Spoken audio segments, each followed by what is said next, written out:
temperature. There's silt in the water since the farm has been operational. I actually called the county to find out if there's anyone or any organization or department that has a pulse on the water quality with that operation, and I was told no. And so that makes me concerned because that's our neighborhood. Our water table there for a tier 3 operation to be able to water the canopy of plants that they have for the indefinite future, and there's nobody in the county keeping a pulse on our water quality and what they can draw out of that concerns me. Forbidden Farms license is up for renewal by the state, and Sells wants to know what the county can do to stop it. Commissioner Jeffries stated the actual license is issued by the Washington State Liquor Control Board, and while the county can make comment on that renewal, the final decision on the license is up to the state. The 17-year-old boy accused of firing a gun inside North Thurston High School in April is facing more charges. The teen allegedly fired a .357 Magnum twice inside the high school on April 27th before being tackled by a teacher. Originally charged with 5, the suspect appeared before a judge yesterday, now facing 14 charges, 12 felonies and 2 misdemeanors. The teen pled not guilty to the new charges. The deputy prosecutor and defense attorneys are reportedly close to reaching a plea deal in the case. Today is the Great Shakeout 2015, where millions of people worldwide practice how to drop, cover, and hold during the Great Shakeout earthquake drills. Over 100,000 participants, including schools, businesses, organizations, and individuals in the Southwest region, registered to participate. Officials say 3 actions give you the best chance of coming through an earthquake uninjured. Drop down to the ground, cover your head and neck, and hold on to something until the shaking stops. I'm Mary Lynn Foster, your local news at AM 1030 and FM 103.3, and always on KMAS.com. Free Talk Live. I was in the military for 31 years. From my perspective, as I'm ex-Navy, I never defended anybody's freedom, American or anybody else's. I was a hired thug for the U.S. government. Our government is like every other government. It's run by degenerate psychopaths that are power mad. This is Ian, and this is Mark. Join us for Free Talk Live, where anything goes, weeknights 6 to 9, here on Newsradio 1030 KMAS and FM 104.1. Hey, car lovers, Motorhead here for Cut Rate Auto Parts. We're happy to bring you Seattle Mariners on the radio, because baseball's a family tradition that brings generations together doing something they love. Kind of like working in the garage with dear old dad, getting your car running with parts from Cut Rate Auto Parts. Your dad probably worked on his own car with his dad back in the day and got parts from us too. Cut Rate Auto Parts, celebrating 60 years of serving the South Sound community. It's a family tradition. Check out CutRateAutoParts.com today. Cut Rate Auto Parts, we got your part. The Royals are back in the ALCS in a wild finish in Toronto. Hi, everybody. Todd Ant reporting on sports. Champagne corks were popping in Kansas City and Toronto last night after both teams advanced to the ALCS. Kendrys Morales added to a 4-2 Royals lead, facing Astros' Dallas Keuchel, pitching on 2 days' rest. Well hit right deep left center and gone. Morales. On KCSP, meanwhile, Royals starter Johnny Cueto retired the last 19 batters he faced, and Kansas City sends the Astros home with a 7-2 victory. The Rangers pretty much handed the game to the Blue Jays. Dropped behind the bag by Elvis Andrus. The first baseman has it, goes down to first with a bounce throw off the chest of Elvis Andrus. Beltre plays it to third, and it's dropped by the shortstop Andrus. On Sportsnet 590, and Elvis Andrus has left the building, and then Jose Bautista made him pay. Fly ball deep left field. Yes, there she goes. Joey Bat's 3-run shot, and the Blue Jays advanced 6-3 ALCS Game 1 Friday in Kansas City. This is ABC Sports. The WNBA season is over, and the championship goes to the Minnesota Lynx, who defeated the Indiana Fever 69-52. Sylvia Fowles was named Finals MVP, scoring 20 points, grabbing 11 boards. We knew it was going to be hard, and we also knew at some point we was going to have the upper hand, but it just was all about staying together as a team when we was up or when we was down. It's Minnesota's third championship in 5 years. Light schedule in the NHL last night. Arizona's Anthony Duclair lit the lamp 3 times in Anaheim. I think the Coyotes have scored here. Hold on.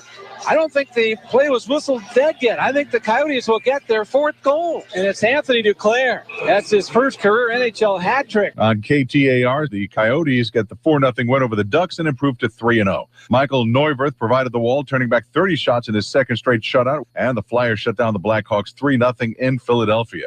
NFL note, Bills starting safety Aaron Williams out at least 8 weeks because of a neck injury. Todd Ant, ABC Sports.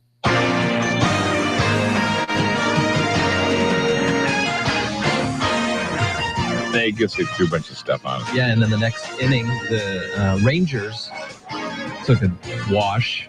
It was just a weird baseball game. It was a weird baseball game. No joy, ladies and gentlemen, in the Lone Star State this morning. No Cubbies Astros World Series. All right.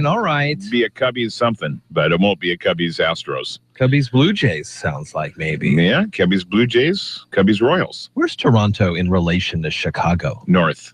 Is it straight north, or is it? I think Toronto's northeast, way east. Yeah, like it's above New York, way over. Toronto's. Is that one? Yeah. Okay. Yeah.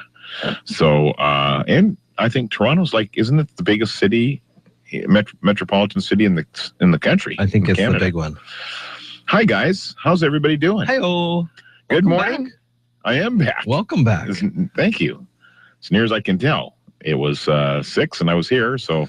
Might as well jump on. Might as well jump on board. So, without any further ado, sports notes. We're checking high school stuff mostly this morning because it's so exciting. We've got Thursday night football tonight, high school version, as the Shelton High Climbers play a rare Thursday night game. They're on the road, going to be at South Sound Stadium taking on North Thurston. And John and Brandon will have play-by-play for us beginning at 6:45. Then tomorrow night, Friday Night Lights are going to be shining brightly at Ingersoll Stadium. John and Brandon will double duty us, and they'll be back on the air tomorrow night as we bring you number 3 ranked Gig Harbor against number 6 ranked Olympia Bears. 2 teams, both undefeated, both highly ranked in the state.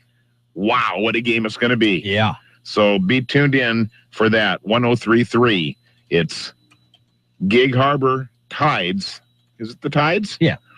And the Ole Bears. Man, that's going to be a bruiser. It's going to be awesome. It is going to be awesome.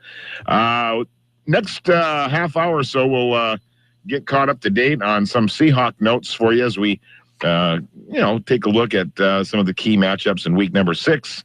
By the way, Cam Chancellor now has guaranteed that the defense will finish the game this week. Okay. Just saying. Or he's just saying.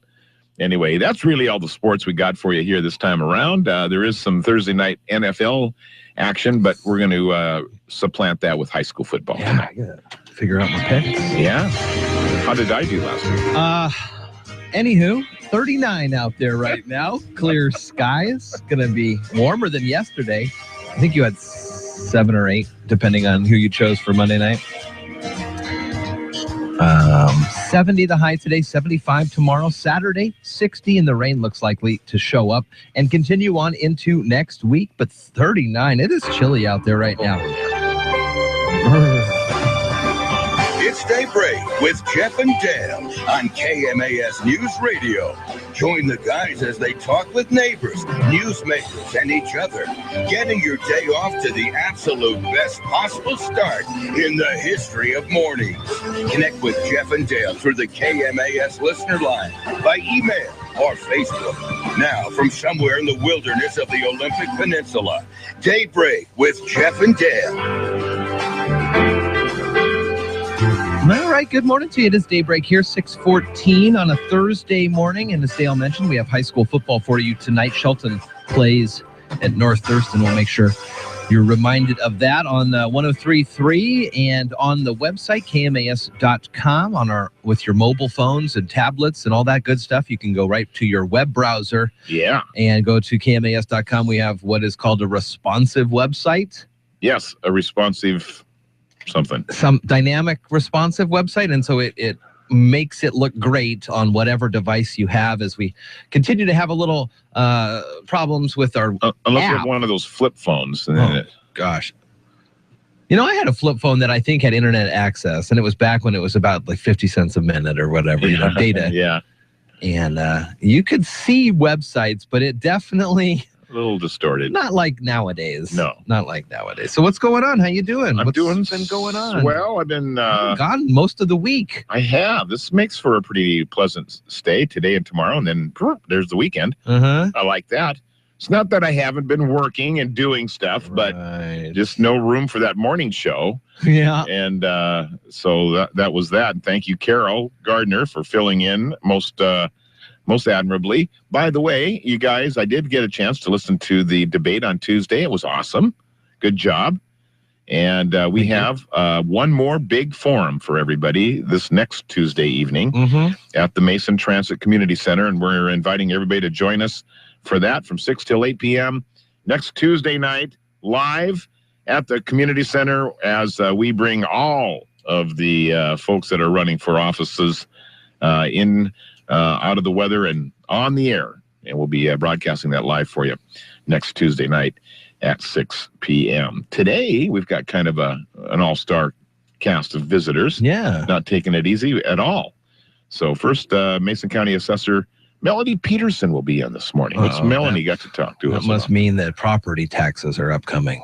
That could be one of the reasons why Melody would be here. Tax assessments and things like that. They kind of changed, they did that every 4 or every 6 years where they go through and look at a different parcel every year over the course of 5 years to kind of cover the whole deal. Right. So we'll see how that's working. And the 2016 property tax, property values and assessments are going to be likely in your mailbox, well, just before you know it.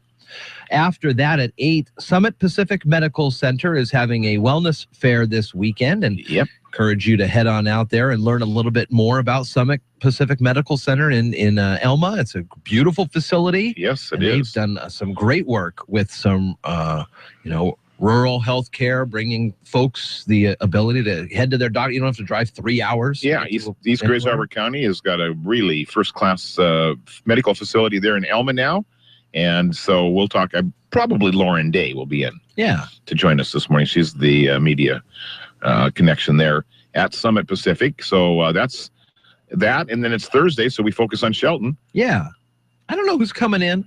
I would like someone from either Jason Dose or Steve Goins to come in and talk about last night's meeting. Right. With Sierra Pacific. And Jerry was attending, so okay. She can give us a quick update, our community correspondents, perhaps, and also that would probably be the likely topic today for Focus on Show. I don't think there's anything else really going on. Okay, well, very good. That's a full plate, I'd say. I'd say so as well. 39. Right now. What? It is chilly. Cold, and we're going to warm up to 70 today. It is a little chilly, actually. 75 tomorrow.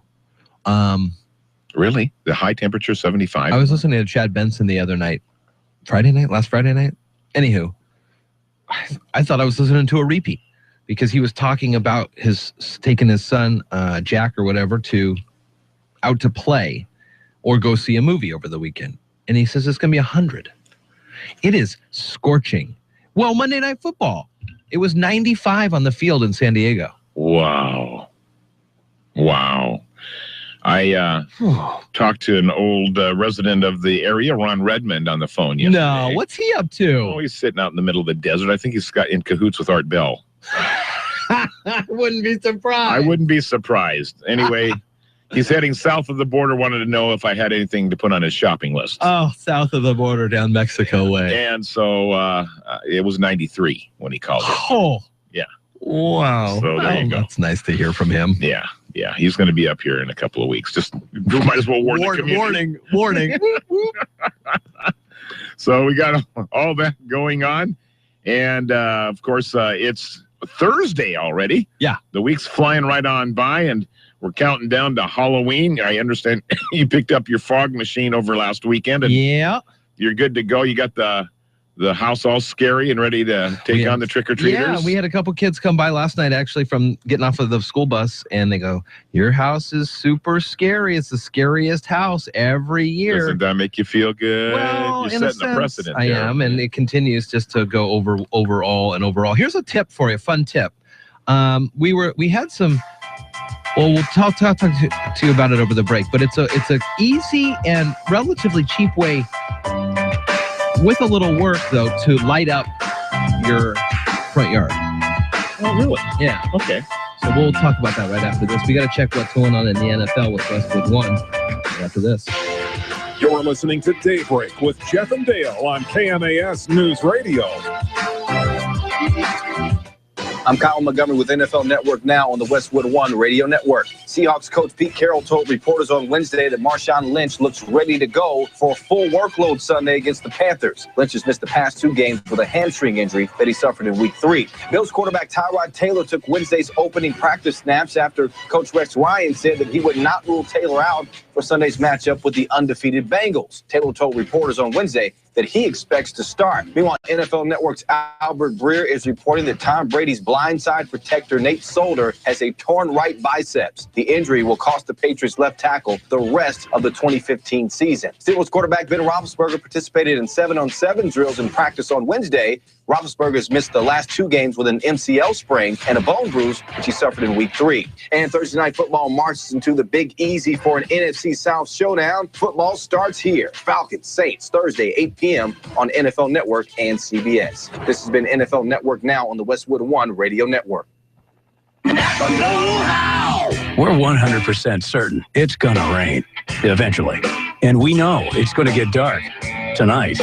Because we feel good these things will happen, Napa's taking up to 30% off select headlamps and wiper blades. Plus up to $10 back after mail-in rebate when you buy a pair. Big savings on headlamps and wipers. Bet you didn't see that coming.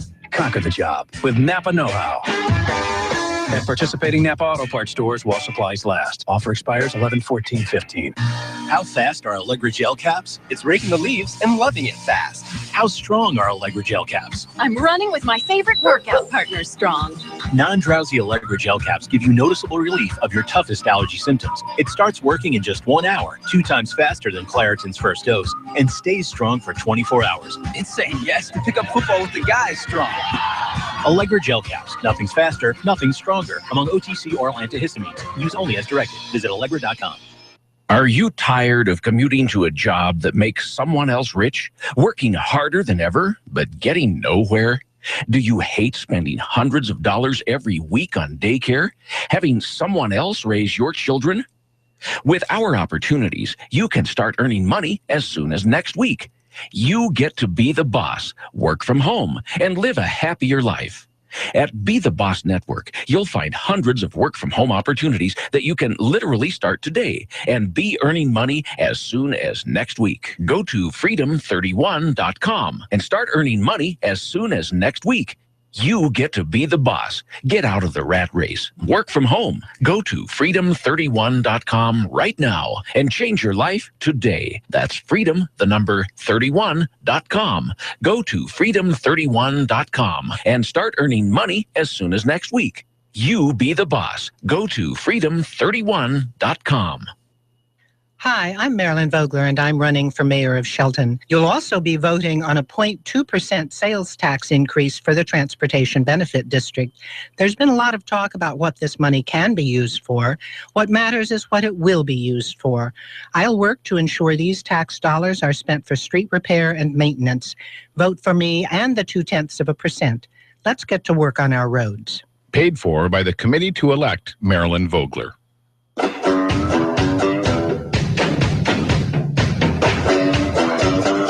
Hi, this is Darren Strublow. Check out my comedy show this Saturday night at 9. But for now, let's get back to Daybreak with Jeff and Dale on KMAS News Radio. A delightful idea. Yeah, thanks, Darren.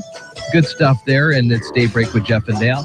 Not much going on in the AP news overall. A guy fell in a 15-foot deep well in Olympia. We'll tell you about that in a second. Okay, and you have something inexpensive. Right. Having to do with Halloween, and that got everybody's attention. So we have got we have some decorations that are not lit. I have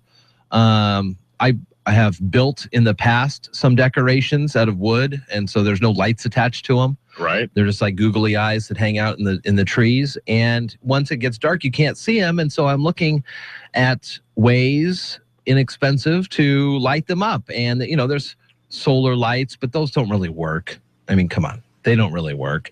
Then there's professional lights. No, it's for a week. It's for a month out of a year. I'm not doing that. So I came up with this idea on my walk in the morning with the dogs, I use a little LED flashlight that is super portable, super bright. Sure. And I go, I've seen at any big box retail store packs of LED flashlights, 8 packs for $10. See, come with the batteries. Yeah, ready to go. So I bought those, and I used a piece of wire, a pretty thick gauge wire, wrapped it around the light. Boom. And it's a portable, long-lasting, very bright 25 lumens. It's LED. And then you just set it up in your yard and point it towards your display. Point it towards the display, push the little on button in the back, and at the end of the night, I'll come back out because I don't want to leave them out there. First off, people can just come and take them, whatever. So I'll come out at the end of the night and pick them up. Okay. Put them Don't fall asleep. And then fall asleep. Yeah. So check that out. If you're looking you're going, I want to be able to light these things. What can I use? Yeah. Little pocket LED flashlights. Nice. Cheap, easy to use. A decorating tip from Heyo. Flakey. Heyo. Maybe if I get a good picture of the fog machine doing what it's supposed to do, I'll post it up with all the decorations. A man did a terrible thing, maybe for the right reasons. Uh-oh, what happened? This is weird. So a 58-year-old man pleaded guilty to murder in connection with using a belt to strangle his wife. Michael Leroy Brown pleaded guilty yesterday to second-degree murder. Prosecutors say 59-year-old Valerie Leroy Brown died at their home in January after Brown walked into their bedroom and strangled her while she was sleeping. According to reports in the Trib, deputies said Brown told them he'd recently lost his job and didn't want his wife to suffer the consequences. Oh, my gosh. What? That's what he said. Wow. So there's a definite break there. There is a definite. That's radical. That's pretty radical. That's pretty radical. I mentioned Chad Benson, who we have on from 3 to 6 here live, and you can call in and talk with him. But he was also talking about this, keeping up with the Joneses, and now you got to keep up with everybody on the Facebook, and about this coach of a team or whatever, and to complete the facade of him living a good lifestyle in California, he resorted to robbing banks. And I don't know. I mean, I don't know the background on the story, but that's what he said. And, you can kind of see it happening as people look at the beautifully. Keep up with the Joneses. You got to. And now they're everywhere on the internet. And it's hard. You post a photo or somebody posts a photo of their new car. And you get jealous. You're like, I totally get it. I have friends that just bought a new car. And you get jealous. You're like, whoa, I want a car. How come? Wait a second. How do they afford that? How do they? Can we? Go rob a bank. Don't. Take a deep breath and then listen to Dave Ramsey, and he'll give you a good DeNozo. He'll show you. Slap in the back of the head. Tell you all about new car purchases. So, yeah. Yesterday in Olympia, a guy fell down a well. A man recovering after officials say he fell down a 15-foot deep well. The Olympian reports the man had been with a friend when he tumbled into the chest-deep water of an old well yesterday. Thurston County Special Operations Team helped rescue the man using a rope, taken to the hospital for evaluation. Wow. Scary. Yeah. Wonder where that was. I don't know, but it's not a good thing to fall into a well. And then, what kind of tests do you have to get as well? Rust, tetanus and stuff like that. Yeah. All that standing water. Might even have silt. Attorney General Bob Ferguson filed campaign finance complaint. A conservative group's his office says did not properly file expenditure reports in support of ballot measures in the cities of Sequim, Chelan, and Shelton. Hey-o, Shelton in the news today. The complaint against Olympia-based Freedom Foundation was filed in Thurston County Superior Court yesterday. The filing comes a day after the Attorney General filed a complaint against a union and political action committee based on a complaint from the Freedom Foundation. So that's what happens when you start. You file against me. Mucking, yeah. They kind of look a little deeper. And they'll say, well, listen, you weren't as clean as you pretended to be either. So, so that little roundabout. Why in the last 2 days? Political roundabout. Has Bob Ferguson been doing this? I mean, he must be clearing his desk for the next session, next season. Clearing it all out. Get all set for 2016. To start all again. Start it all over again, yeah. 6:30 at KMAS 39 this morning. You're listening to Daybreak with Jeff and Dale on KMAS News Radio. Local news is brought to you by Fred Holmes Tree Service. FredHolmesTreeService.com 427-4489. You're listening to KMAS News Radio. I'm Mary Lynn Foster. Rezoning issues regarding licensing and upcoming license renewals for Mason County marijuana grow operations were once again a topic of citizen comment at this week's County Commission meeting. Nicole Sells reported the ongoing pot saga continues. The rezoning changes made last year by the County Commission did not resolve the issues the area's residents were and are currently experiencing with the nearby legal grow operation, better known as Forbidden Farms, a Tier 3 operation. Our hands are tied. The state is not going to do anything. They are leaving it to the county hands to help us with this. And odor is not just the only problem. Since the farm has gone into operation, there's been an effect on the local water quality as well. Neighbors have reported loss of water pressure. There's silt in the water since the farm has been operational. I actually called the county to find out if there's anyone or any organization or department that has a pulse on the water quality with that operation, and I was told no. And so that makes me concerned because that's our neighborhood, our water table there. For a Tier 3 operation to be able to water the canopy of plants that they have for the indefinite future, and there's nobody in the county keeping a pulse on our water quality and what they can draw out of that, concerns me. Forbidden Farms license is up for renewal by the state, and Sells wants to know what the county can do to stop it.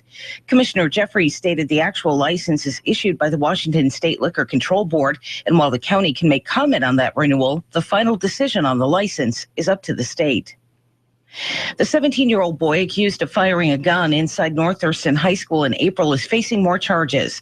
The teen allegedly fired a .357 Magnum twice inside the high school on April 27th before being tackled by a teacher. Originally charged with 5, the suspect appeared before a judge yesterday, now facing 14 charges, 12 felonies and 2 misdemeanors. The teen pled not guilty to the new charges. The deputy prosecutor and defense attorneys are reportedly close to reaching a plea deal in the case. Today is the Great Shakeout 2015, where millions of people worldwide practice how to drop, cover, and hold during the Great Shakeout earthquake drills. Over 100,000 participants, including schools, businesses, organizations, and individuals in the Southwest region, registered to participate. Officials say 3 actions give you the best chance of coming through an earthquake uninjured. Drop down to the ground, cover your head and neck, and hold on to something until the shaking stops. I'm Mary Lynn Foster, your local news at AM 1030 and FM 103.3, and always on KMAS.com. Gillis Auto Center in Shelton. Best deals, best price, best trade, and low payments. Gillis is your home for Chrysler, Jeep, Dodge, and Ram truck with over 350 new vehicles available for you today. That's 350 new vehicles available. This is your year-end closeouts. The 2015s have got to go to make room for the new 2016s. We're talking year-end closeout pricing, rebates, and low interest. Gillis is Mason County's only new car dealership at the City Center Mount Lock exit and 24/7 at GillisAutoCenter.com. Science Fantastic with Professor Michio Kaku. Saturdays from 5 to 8, Sundays from 6 to 9. Because of the fact there's been a revolution in paleontology with regards to how we view the dinosaurs. When I was a kid, we learned the dinosaurs were cold-blooded, lumbering creatures, kind of dim-witted. They didn't nurture their young, and that's why they went extinct. They were simply too stupid. Well, now we realize that we were pretty much wrong in how we view dinosaurs. On KMAS.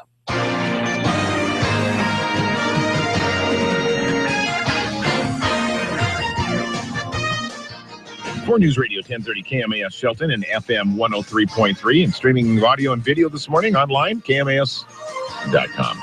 I'm Dale Hubbard. It is 6:34 and a good welcome to you here on this Thursday morning. Tonight in the NFL, it is the undefeated Atlanta 5-0 at Nolans, who is 1-4 on the season.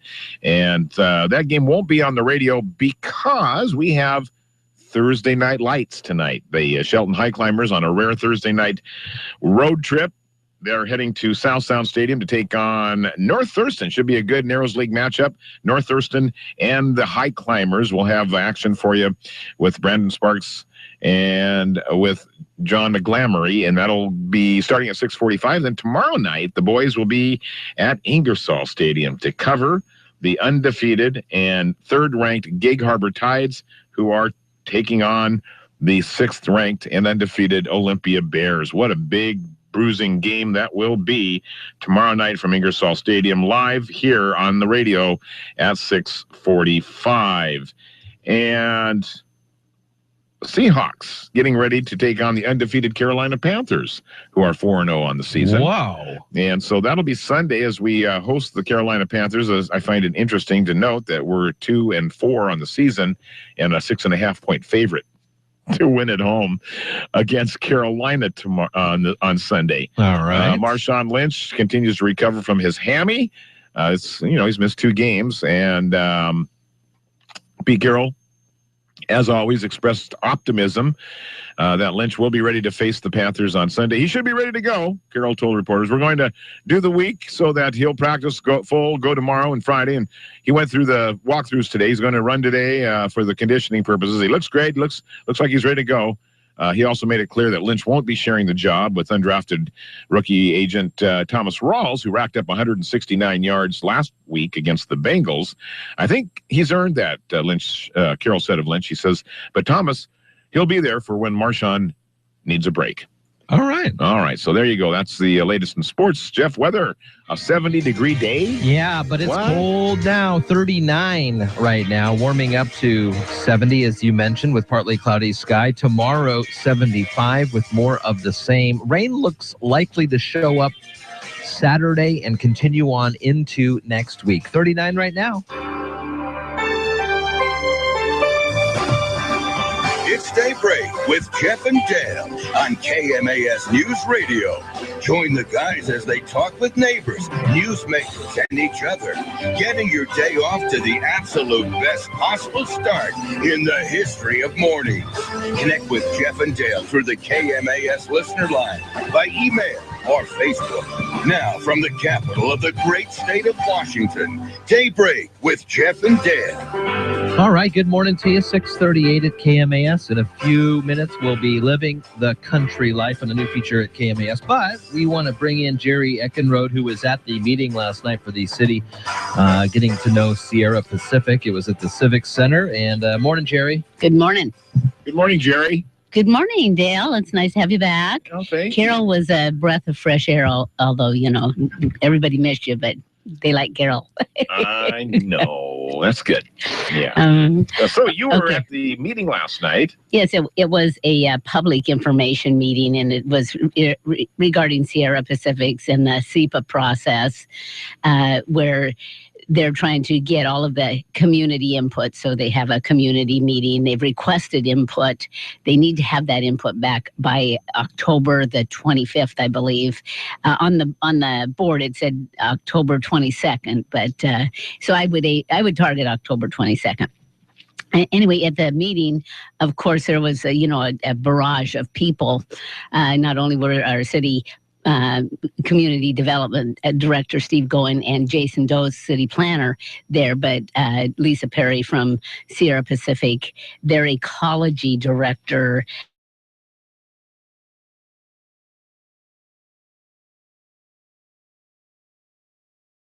Oh. Yeah, and Orca was represented, water quality was represented, cleanup project manager with the Department of Ecology. They didn't really talk, those reps.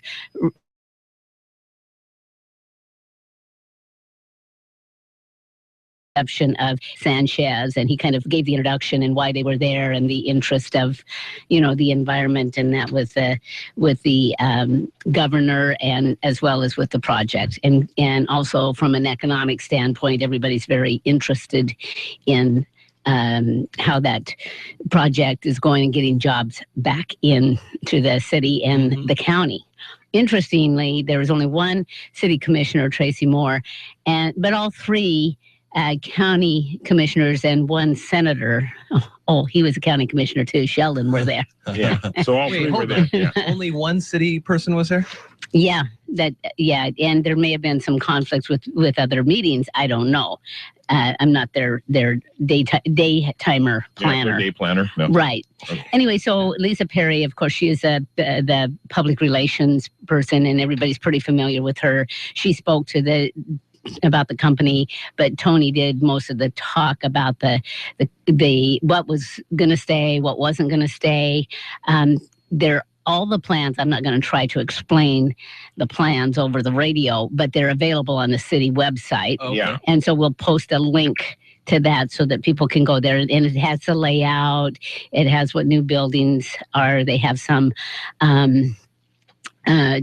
drawings of renditions. What am I thinking of? Where they're showing this is how it might look. But a water holding pond.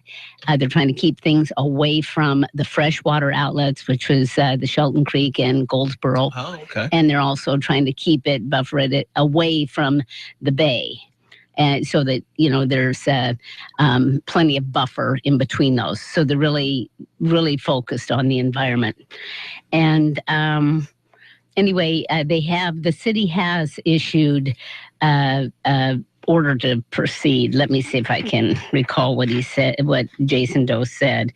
Anyway, which allows them to continue on, but they can't continue on beyond public comment period. They need to have the public comments. They want the public comments back in so they can review them. So it's very, very important. They emphasized that very much yesterday. So they need that time to review them, and they're hoping that in mid-November that they would be able to go ahead and issue the order to proceed in looking at permits and whatnot. But bottom line, they can't go any further until they review all those public comments, answer them, and they don't know if there's something new. There's one gentleman in the meeting that seemed to have some, I want to call it tribal knowledge of contaminated areas within the old Simpson plant. So they were going to especially talk with him because public opinion and public comment and perception is very important. And that's what they were trying to capture last night. It was, okay, get it out. Everything was pretty positive with the attention on the environment. However, they plan to keep the old boiler. Of course, it will be upgraded to current standards and emissions and whatnot. And of course, that was the Achilles heel, of the meeting. It didn't go south or anything like that. It was just that was the express concern. And Sierra Pacific did counter that with, everything that they've done. And of course, there were a couple of audience members that offered their expertise as well. I'm sure they didn't. Shades of the old adage. Oh, is that what's coming back again? Yeah, it's the also known as a biomass, but they call it a boiler, or whatever. So, and what they're trying to do too is they're trying to rearrange the layout. So they'll be leveling a lot of stuff, but rearrange the layout so it's more conducive to the flow. They also were talking about the reduction in traffic that we should see here because they're going to ship products by rail. And that's not the railroad, not Simpson's Railroad going through town. That's the Burlington Northern, which avoids the downtown area. But they are going to eliminate approximately 100 truck trips per day, I think they said it was. What? Yes. A day? Mm-hmm. Well, when you take into consideration Oregon Olympic panel products. Thank you. And then what Simpson's, the logs coming in and the finished product going out. And, so that's a lot of trips. You just don't realize it. And they're going to try to reroute things so that they keep them off railroad, divert the Highway 3 traffic coming from the north there on Front Road instead of going down through town. And then and they're trying to divert the traffic, the delivery of the logs off 101 on the Highway 3 route, versus now they kind of serpentine in through Railroad, down on 7th, and back over on whatever street that is, and then to the mill. So anyway, so they're really looking at it close. They're really trying to be considerate of the environment and the impact on the people. And it was well attended. I bet there was 80 to 100 people there. Wow. So it's an important thing. Oh, you bet. To everybody. Yeah. Okay. Well, thank you there, community correspondent Jerry. Yeah. Call me nosy. It's 6:45 here at KMAS. We're going to take a break here in just a second and provide you with one of our new features to KMAS, Living the Country Life, with great information on, they got a lot. We've had it on for a week or so now, and there's been some good stuff going on.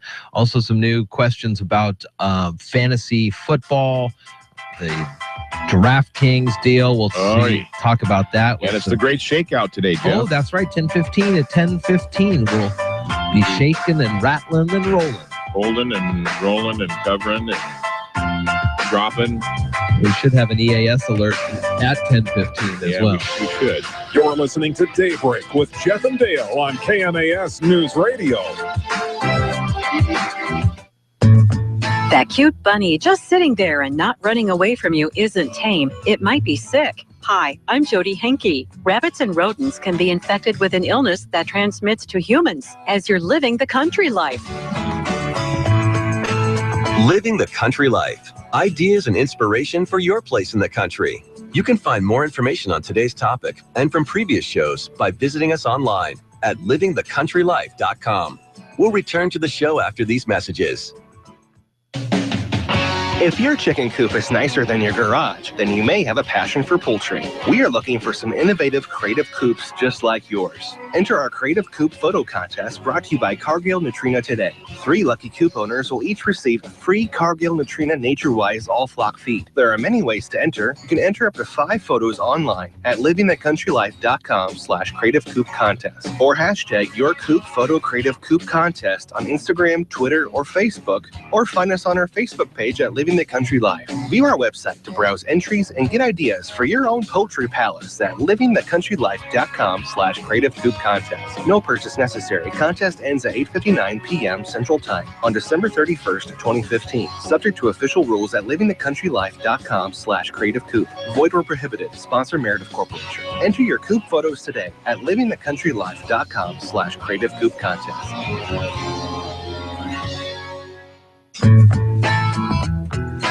There's a bacterial disease in wildlife called rabbit fever that's been around for a long time and reported in every state except Hawaii. It can be transmitted to humans and make you really sick. Kelly Rockwell is the manager of the Wildlife Medical Clinic at the University of Illinois. She says the illness, which is also known as tularemia, is found not only in rabbits, but also in rodents. If you see an animal not acting right, don't touch it. With bunnies, you usually expect them to try to run away from you very fast. If they're just kind of laying there and they don't have any obvious injuries, they're, easy to pick up or something like that, that's what we would consider a suspect as having, tularemia. And that kind of goes across the board for the other rodents as well, because they're all prey animals. They all want to run away from you. Rockwell says the disease is transmitted to humans by direct contact with the infected animal through its bodily fluids or eating the meat.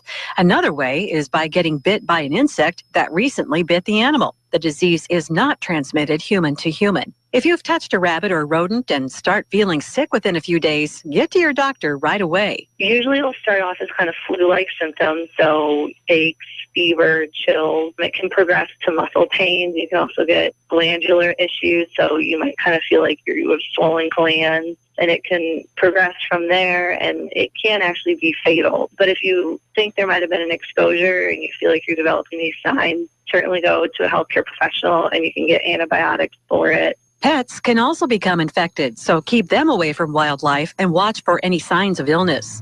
Learn more about rabbit fever at livingthecountrylife.com. I'll see you in the country. Living the Country Life. Ideas and inspiration for your place in the country. You can find more information on today's topic, share your tips, and post photos by visiting us online. Taylor Shellfish is a proud sponsor of the Environmentally Sound program. For 5 generations, the Taylor family's been stewards of a healthy and prosperous Puget Sound. In partnership with nature, Taylor Shellfish brings you the freshest, most sustainable shellfish you'll ever eat. Visit their store in 136 Southeast Lynch Road. Open daily from 10 to 6, and they're online at TaylorShellfishFarms.com.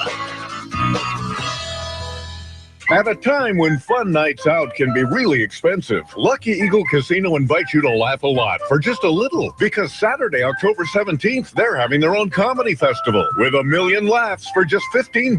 Catch 5 of the funniest guys in the Northwest for an evening of hilarity. October 17th, with tickets starting at just $15 for Players Club members. Lucky Eagle Casino and Hotel, I-5 exit 88, Rochester, Washington, and LuckyEagle.com, where you belong.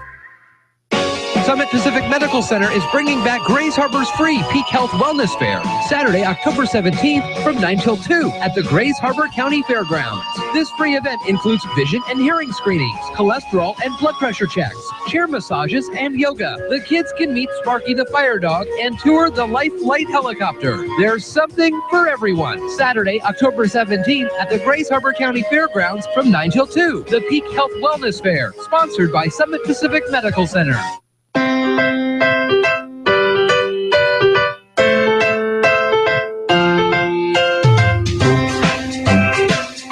This is retired Air Force Colonel Sam Severe, and you're listening to Daybreak with Jeff and Dale on KMAS News Radio. Well, good morning to you. It's Daybreak here at KMAS and KMAS.com. I hear a melody.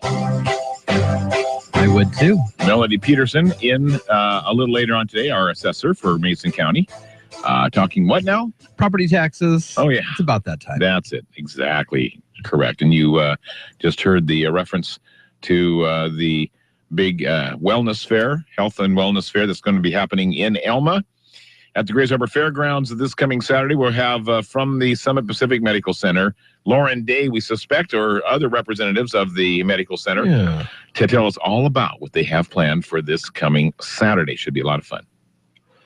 I'm looking at some stories from around the Northwest here, and not much going on here. Well, here's a story for you. A landlord in Northwestern Washington offering discounts to tenants based on what they eat. Reports that this guy is going to rent his Bothell property with a $200 discount to vegetarians or vegans, hoping to create a trend by devoting his property to what he calls environmental activism. Environmental activism. So how is he going to know?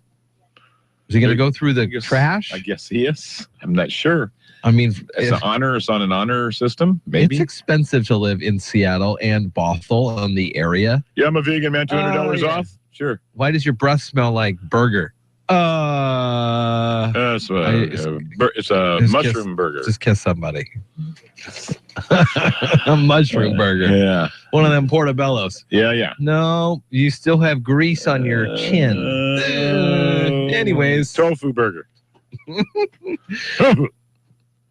That's going to be a hard one to endorse. But how are you going to do that? Yeah, I don't know how he's going to do it, and I don't care. I mean, that's kind of weird. That's because I admire him for his tries and his efforts, and that's inspiration for somebody to go, well, I'm a vegan, get much money, so I'll move in there. Yeah. It'll probably be just that simple. It won't be anybody trying to scam somebody for $200 a month. I don't think. Although, and if they cheat a little bit and go off the chart a little bit, I'm not going to We had that story the other night where like a third of drinkers, vegetarians who drink heavily, they eat meat. Yeah, when they get drunk. They're going to get evicted? Is that the word, evicted? Evicted, yeah. Yeah, it broke the lease here. You're supposed to be a vegan. Well, I was until 11:30. Sounds so good. Somebody's grilling steaks, man. Good. What was I going to do? 11:30 in the morning. What was I going to do? Here's a weird story for you coming across the desk from the New York Post this morning. So take with this what you... All right, the New York Post. A teenager hunting for birds in the jungle of a Philippine island claims to have stumbled upon a fuselage full of skeletons and a Malaysian flag. Oh, I know what that is. That's Indiana Jones. this could be flight MH370. Which one is that? That was the Korean one? This is the one. Well, what wing? Okay, so they just found that wing that floated up. Right. And that was the That was a Malaysian year and a half Airlines ago. 370. Yeah. Oh, that was it. Okay. So this is the one that completely vanished. Yeah. Nobody's ever found anything from it. The other plane story in the news is the one that blew up over the Ukraine that was, now we know, shot by a Russian missile. Yeah. Okay. So this is a different one. Coastal wreckage was under investigation by local authorities. This guy says his nephew made this grim discovery in September, but didn't realize what it was because he's got no access to TV or newspapers.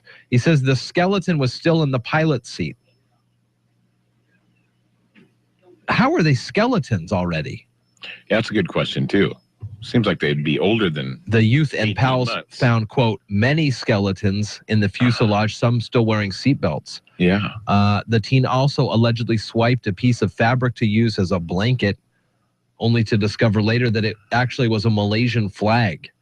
So we'll see what happens, but maybe that's it. Beijing-bound Boeing 777 carrying 239 passengers and crew members when it vanished into thin air hours after departing from Kuala Lumpur. That was the one where everybody thought that was hijacked and it would be found. Yeah. They'd all be found in the jungle somewhere or something. Well, they found them in the jungle. Maybe in the jungle. March 8th of last year. So I don't believe that in a year and a half, the bodies would be skeletons already.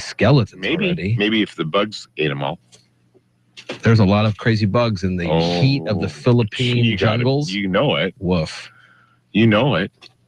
Not a good day today for Marie Antoinette. Lost her head, literally, during the rampages of the French Revolution. Marie, 1793. Is she the cake? Let them eat cake? I don't remember. I'm not up to date on all that. You weren't there? I wasn't there. I know Napoleon, wasn't he part of the French history too? He is. He began his exile on the remote island of St. Helena in the Atlantic Ocean on the state in 1815, which is only not even 23 years after that. Did he have something to do with her losing her head? He must have. Man, he didn't want that to happen to him. Maybe he rose to power after her. Yeah, let her eat cake. All right. And first hotel to have an indoor bath happened on the state in 1829, the Tremont House in the beautiful section of Boston. I don't know which section that is exactly. 7 o'clock. Time for a CNBC business report. Jeff and Dale on KMAS News Radio.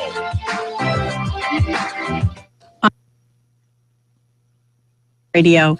Stocks open on a positive note, looking to bounce back from yesterday's losses. Walmart's earnings forecast sucker punching traders Wednesday with a sharply lower sales forecast. That sent shares tumbling 10%, adding to worries about corporate profits this earnings season. The Dow's up 51 points, the Nasdaq higher by 27.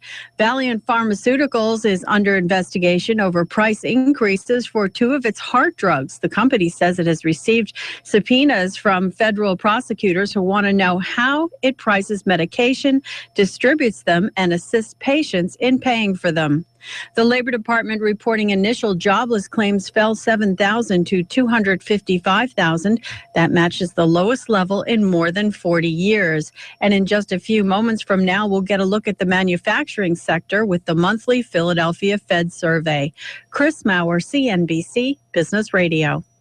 Thinking about switching to LED bulbs? There's never been a better time because this Friday through Sunday, it's Ace's biggest ever buy 2, get 1 free LED sale.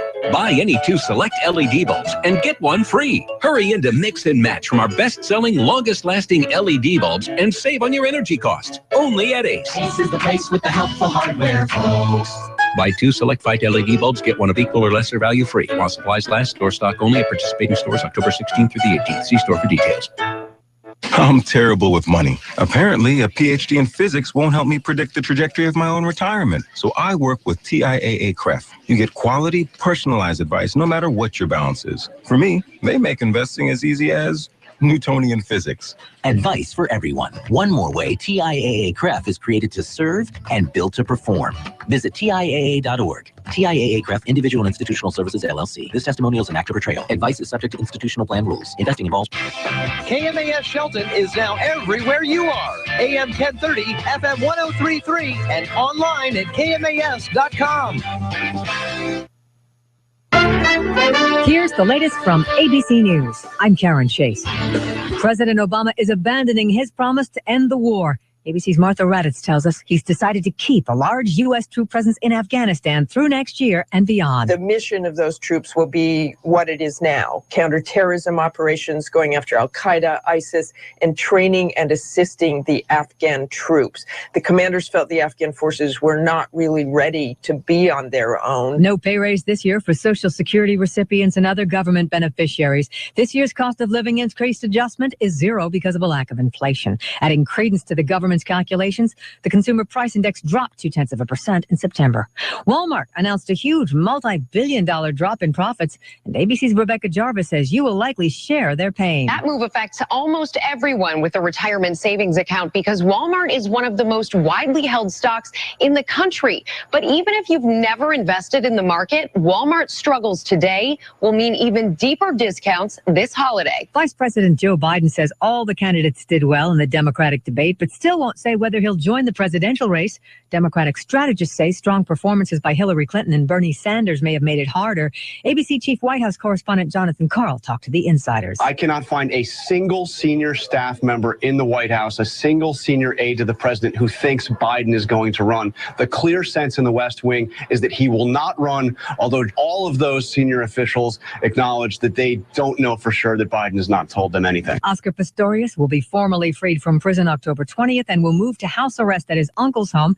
He served just a year of his 5-year prison term for manslaughter in the gunshot death of his girlfriend. Another computer glitch gummed up air travel for thousands. The computer system that checks names on the terror watch list crashed at airports, delaying people arriving from other countries nationwide for hours. This is ABC News.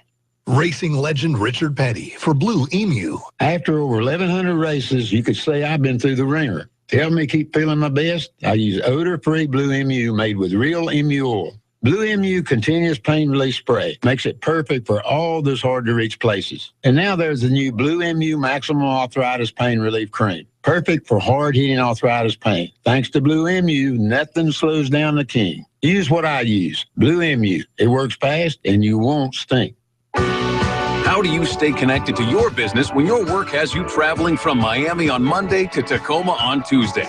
You call Regis at 1-800-OFFICES. Regis offers drop-in business lounges, meeting rooms, and office space in more than 3,000 locations worldwide, allowing you to work from anywhere at any time, all on your terms. Call Regis today at 1-800-OFFICES and get a free office or meeting room for a day. Regis, here to help you grow. A bear walks into a high school. It sounds like the beginning of a bad joke, but ABC's Deirdre Bryant says it actually happened. It was just before the start of classes at a high school in Bozeman, Montana, when members of the Booster Club, meeting in the cafeteria, spotted a bear on the football field. Before they knew it, the bear wandered into the school garage and into the building, where he started looking for snacks. School Superintendent Rob Watson. We have lockers in our hallway, obviously, so he smelled the locker, and then one of the staff members happened to be close to a door, and so I believe she opened the door, so he had a way to get out. As the saying sort of goes, does a bear do his business in the woods? In this case, he did it on the front lawn of the school before going on his way. Deirdre Bryant, ABC News. To commemorate the 30th anniversary of Back to the Future 3, the movie is being shown in a special screening at Radio City Music Hall in New York and will be accompanied in a live performance by the New Jersey Symphony Orchestra playing the score. Producers say they're thrilled the movie still has an impact. Karen Chase, ABC News. Local news is brought to you by Shelton Health and Rehabilitation Center. Find them online at sheltonhealthandrehab.com. You're listening to KMAS News Radio. I'm Mary Lynn Foster. Rezoning issues regarding licensing and upcoming license renewals for Mason County marijuana grow operations were once again a topic of citizen comment at this week's County Commission meeting. Nicole Sells reported the ongoing pot saga continues. The rezoning changes made last year by the County Commission did not resolve the issues the area's residents were and are currently experiencing with the nearby legal grow operation, better known as Forbidden Farms, a Tier 3 operation. Our hands are tied. The state is not going to do anything. They are leaving it to county hands to help us with this. And odor is not just the only problem. Since the farm has gone into operation, there's been an effect on the local water quality as well. Neighbors have reported loss of water pressure. There's silt in the water since the farm has been operational. I actually called the county to find out if there's anyone or any organization or department that has a pulse on the water quality with that operation, and I was told no. And so that makes me concerned because that's our neighborhood, our water table there. For a Tier 3 operation to be able to water the canopy of plants that they have for the indefinite future, and there's nobody in the county keeping a pulse on our water quality and what they can draw out of that, concerns me. Forbidden Farms license is up for renewal by the state, and Sells wants to know what the county can do to stop it. Commissioner Jeffrey stated the actual license is issued by the Washington State Liquor Control Board, and while the county can make comment on that renewal, the final decision on the license is up to the state. The 17-year-old boy accused of firing a gun inside North Thurston High School in April is facing more charges. The teen allegedly fired a .357 Magnum twice inside the high school on April 27th before being tackled by a teacher. Originally charged with 5, the suspect appeared before a judge yesterday, now facing 14 charges, 12 felonies and 2 misdemeanors. The teen pled not guilty to the new charges. The deputy prosecutor and defense attorneys are reportedly close to reaching a plea deal in the case. Today is the Great Shakeout 2015, where millions of people worldwide practice how to drop, cover, and hold during the Great Shakeout earthquake drills. Over 100,000 participants, including schools, businesses, organizations, and individuals in the Southwest region, registered to participate. Officials say 3 actions give you the best chance of coming through an earthquake uninjured. Drop down to the ground, cover your head and neck, and hold on to something until the shaking stops. I'm Mary Lynn Foster, your local news at AM 1030 and FM 103.3, and always on KMAS.com. Wilson's going to take it around the far side, the 15, the 10, the 5, touchdown, Seahawks! The Seahawks finally host the Carolina Panthers as they make a rare appearance at CenturyLink Field. Newton steps up, he gets hit as he throws. Ball is going to the end zone, it's picked off. It's Earl Thomas. Hi, this is Steve Rabel. Join Warren Moon and me this Sunday. Pregame at 11, kick at 1:05, right here on the Seahawks Radio Network. Cam Chancellor comes up and just unloads number 31, clean as clock. I'm attorney Harold Carr. During the past 25 years, more than 8,000 people have trusted me to handle their personal injury cases. I understand how an injury can disrupt your life and cause financial hardship for you and your family. At the law firm of Harold Carr, we have 5 attorneys and 19 staff members experienced with negotiating and litigating with insurance companies. So if you feel the insurance company is not dealing with you fairly, call me, Harold Carr. Let us deal with the insurance company so you won't have to. Car accident? Call Carr or visit us online at haroldcarrattorney.com.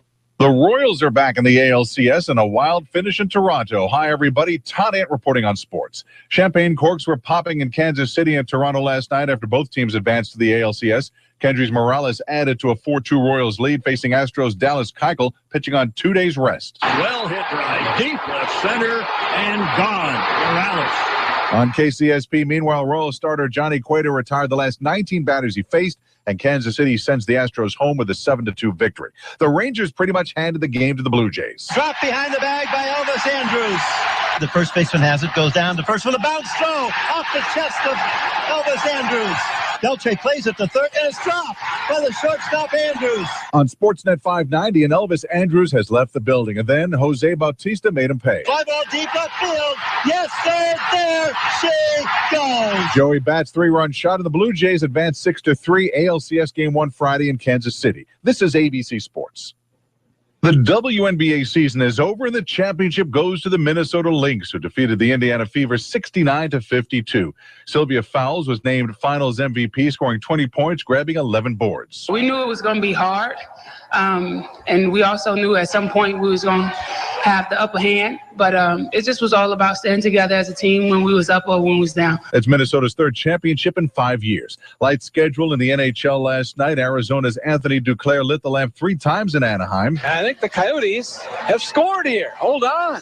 I don't think the play was whistled dead yet. I think the Coyotes will get their 4th goal, and it's Anthony Duclair. That's his first career NHL hat trick. On KTAR, the Coyotes get the 4-0 win over the Ducks and improved to 3-0. Michael Neuwirth provided the wall, turning back 30 shots in his second straight shutout, and the Flyers shut down the Blackhawks 3-0 in Philadelphia. NFL note, Bills starting safety Aaron Williams out at least 8 weeks because of a neck injury. Todd Ant, ABC Sports.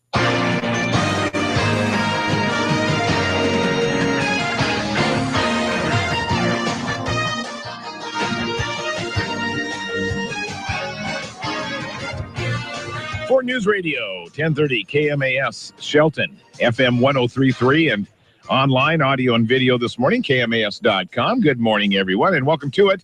A Thursday, the 15th of October, and big doings on the high school front this evening and tomorrow night as well. Doubleheader for you, if you will. Tonight, the High Climbers, a rare Thursday night appearance, and they're heading for South Sound Stadium to take on the North Thurston. They're Rams, are they not? Mm-hmm. North Thurston and the High Climbers tonight, 6:45.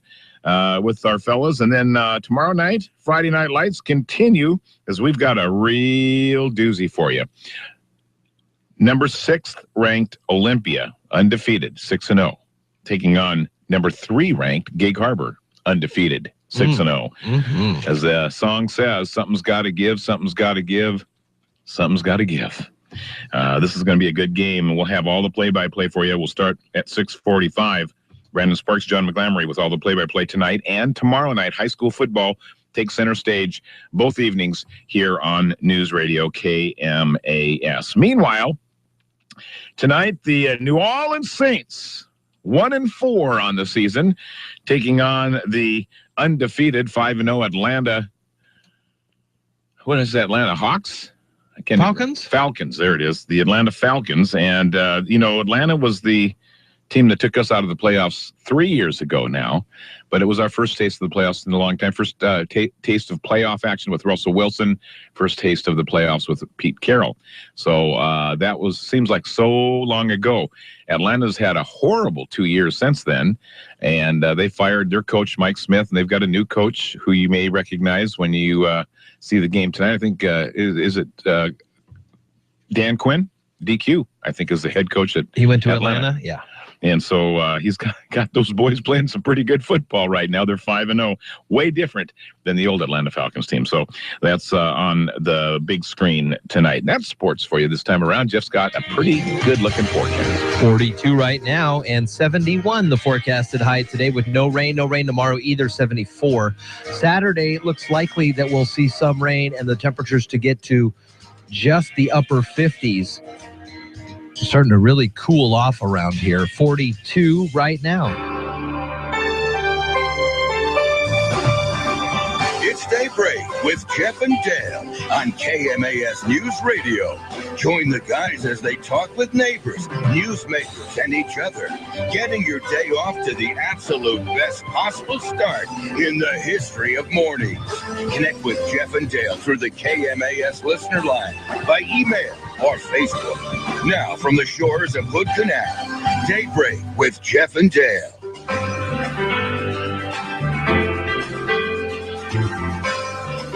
.13 with Jeff and Dale on Daybreak this morning. Jeff has got more goodies to give away. Oh, okay. While I was gone, I went and restocked the prize closet. That's what you were doing the last 3 days? Yeah, I've got, you're going to like this, a gift certificate, good for $25, no strings attached, to the Robin Hood Restaurant and Pub. So, just to keep a heads up here, your chance to call in this morning to win a $25 gift certificate to the Robin Hood Restaurant and Pub and enjoy. You're welcome. right now? Well, if they want to, they can. I don't really have anything prepared or a contest or a question or whatever, but somebody wants 462-1041 if they want a $25 gift certificate to the Robin Hood Restaurant and Pub and enjoy the ambiance and deliciousness of the pub and haven't won a Robin Hood gift certificate in the past. They are sure welcome I have to a give us a question call. we can throw out. I mean, yes or no, regardless. Hi, KMAS. You're on the radio with us this morning. Who are we talking to? Hey, this is Lene. Good morning. How you doing? Lene, what are you doing? I'm putting away dishes. Oh, there's always dishes, aren't there? My goodness. There are. They're always there. Okay, well, Lene, that was the right answer to our question. No, my question, Lene, is the beautiful Robin Hood Village, built by the set designer for an old Robin Hood movie. Do you remember or know who the star of that Robin Hood movie was? Earl Flynn? You got it. Yeah, swashbuckler extraordinaire. Can you imagine what it was like in Union in the 50s? I mean, it's like a party city. It was crazy. It was kind of a San Francisco North. Yeah. Everybody headed up for the weekend. It was fun. There was no doubt about it. Well, you're going to have a lot of fun at the Robin Hood. They got the new menu and just beautiful locale and a great view. So we got it for you. We got your name. Now, Lene, I want you to, enjoy this $25 gift certificate. Don't let the boys eat it all. Yeah, please. Okay. All right? Hey, guys. Thank you so much. All right. We'll talk to you soon. Thank you. Yeah, take care. All right. Bye-bye.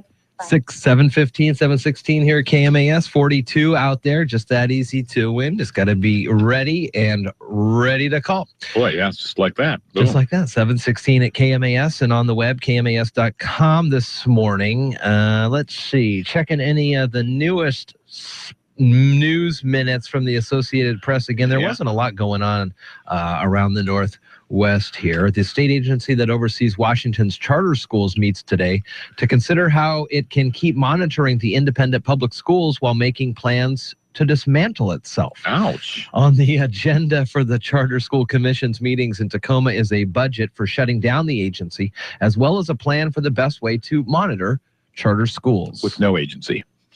I'm not sure how they're going to be able to do it. I don't know how they're going to do that at all. Okay, so we all recall the story of the 17-year-old who fired the gun inside North Thurston High School. Mm-hmm. That happened last April. Now facing 12 felonies and 2 misdemeanors, so 14 charges. The Olympian, I think is what they meant, reports the teen pleaded not guilty to a new set of charges. He originally faced 5 charges. Now, as I said, there's like 14 charges. The student tackled by a teacher, and thankfully, nobody was injured. Local teacher or local resident? A local resident of Mason County that teaches over there. Yeah, awesome. All right, 7:17 at KMAS and on the web, KMAS.com. Man, this story out of Tacoma. 58-year-old guy pleaded guilty to charges that he choked his wife to death with a belt. Michael Brown entered a plea yesterday. Second-degree murder in the Superior Court up there in Tacoma. Prosecutors say Valerie Brown died at their home in January. Brown walked into their bedroom, strangled her while she was sleeping, and earlier in the story, last hour, we were adding that the reports say that he didn't want her to suffer the consequences of him losing his job. He had just lost his job. So he didn't want her to suffer. So he went in and strangled her with a belt. Wow. That's a kind of bizarre justification. Extreme conditions. Man. My goodness. All right. We talked about a young fella recovering from falling into a 15-foot deep well. The man had been with a friend, and he tumbled into chest-deep water in an old well yesterday outside of Olympia. A special ops team there from Thurston County rescued the man using a rope. He was taken to a hospital for evaluation. 15 feet, and you fell into waist-high water. Couldn't have been too seriously injured. Yeah, the water should have impacted it a little bit. Some of that fall. Yeah. Huh. And then Jeff had an interesting story this morning. There's a landlord in northwestern Washington that is going to offer discounts to his tenants as long as they stay on their vegan diet. Janesh Varia says he'll rent his Bothell property with a $200 discount to vegetarians or vegans. Well, there's a big difference between a vegetarian and a vegan. Oh, man.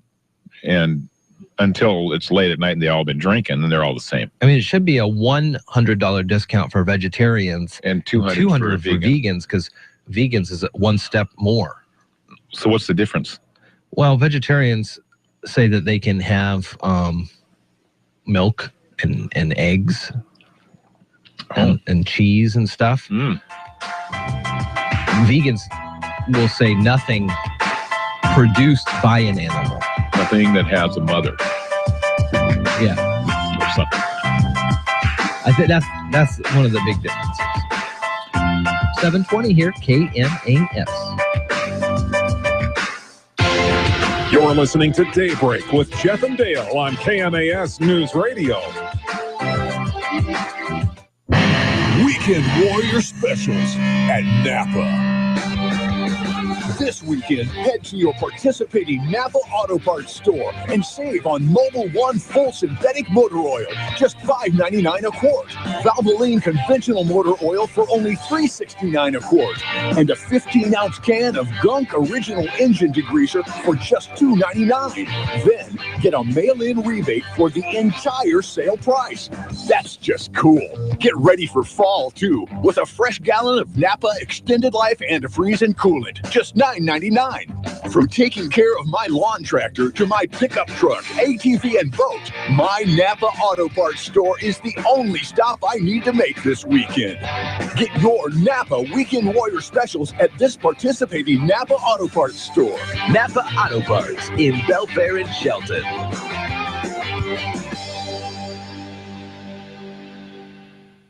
This is Tom Wallner, and I approve this ad. Hi, I'm Donna Davis, and I know Port Commissioner Tom Wallner. He's intelligent, he's experienced, and he's dedicated to making the Port of Shelton an economic benefit to the area. How? By building and maintaining the facilities that will attract businesses here, and that means jobs. To keep a good thing going, join me in voting for Tom. Paid for by the Committee to elect Tom Wallner, Port Commissioner.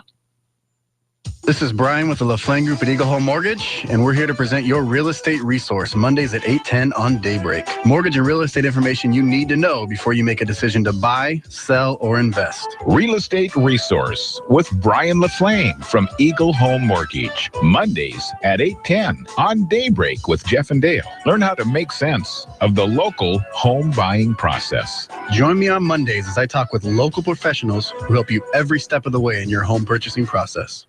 Hi, this is Mark Hemstreet, owner of Shiloh Inns. Many of our Shiloh customers have been visiting our Shiloh locations for years. And here's an example of someone who wouldn't stay anywhere else. Sometimes I go visit family, but most of the time I travel back and forth for business. And the best part is that I always travel with my dog Lucky, and he's welcome at any of the Shiloh Inns. I love their beds, beautiful rooms, really clean. The staff go out of their way to make me feel comfortable. Business area when I need it. Ben, I'm telling you, at the end of the day, do I ever enjoy that pool and the spa?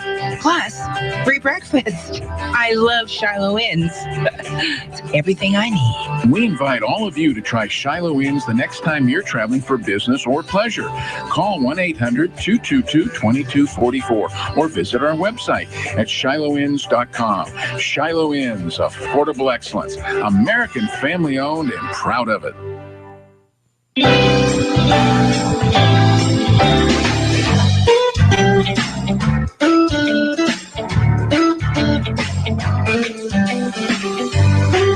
Hi, this is Seattle Mariners broadcaster Dave Sims, and you're listening to Daybreak with Jeff and Dale on KMAS News Radio.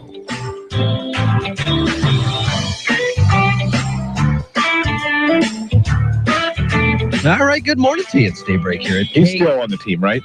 Yeah, Dave Sims, he is still on the team. Looking sharp. Okay. He also makes time as a Westwood One sports reporter. Oh, he covers all of them. He's good. Football, baseball, basketball. Throw him out in front of some kind of sporting event, and he shows up prepared and ready to go. We'll talk about it. He's a pro. All right. Here's a guy that's been living on the eve of destruction for 80 years, Jeff. Barry McGuire. Oh, Barry. The evil destruction. That song is kind of weird. A downer. Yeah, okay. Yeah, so that's a good word for it. He still gets, must be okay with it. He's made it to 80. Karen's brother, Richard Carpenter, 69 today. Krista Berg, Lady in Red. I think that's his one and only. And Tito Jackson of the Jackson 5. The cute one. The cute one. Is 62 today. Holly Berry's husband, ex-husband, Eric Benet. Is that how you pronounce his last name? Having his birthday today, too. Linda Lavin, Alice. Was she Alice, or was she just a character on TV's Alice? You don't know. I don't know. TV's Alice was on way before you were conceived. I mean, I thought by Alice you meant Alice from the Brady Bunch. So answer me this one. I will. Penny Marshall, was she Laverne or was she Shirley? She was the blonde. I think, okay, that's close enough. No, she was. Boy, this is going to be a major stereotype, but I'm going to say the blonde was Shirley. Yeah, and how I remember is Laverne always had these big loopy L's stitched into her sweater. Right. And she was the tall one of the two. And Penny Marshall, and she's got a famous Gary Marshall dad. So funny. Yeah. So that's what it is. Penny is Laverne. Yeah. Okay. And she's having her birthday today. Jerry Burns, he was in the short-lived TV series Dear John. He did some spot roles. I don't think he ever made it big, but he's big enough to make this list. He's having his birthday. Tanya Roberts, Charlie's Angels. It's that 70s show. 60. The ex-wife of Prince Andrew. Sarah, Duchess of York? I think so. Sarah Ferguson, Duchess of York. Bam! 56. Emerald Lagasse. Bam! Lagasse is how I say it. Okay. Celebrity chef. Bam. Is he a Bam guy? Bam! Bam! You know, when he adds his spices. Oh, yeah. If you don't have spices that go bam, why add them? Emerald's the only guy I could find. No, that's not true. I found a Zatarain's blackened seasoning. There was a... Ooh, Zatarain's. I like them. Whew, you ain't kidding. It took me forever to find a good blackened seasoning for when I make my catfish and grits and stuff like that. Is that what you're going to serve the kids trick-or-treating? Yeah. Fresh catfish. Hot peppered catfish. Your kids, trick-or-treat. He makes a pretty good spice mix, but the Zatarain's is my go-to. Man. The Zatarain's dirty rice. Yeah. Throw some sausage and shrimp in there. You got yourself a quick, delicious gumbo. Wow. There it is.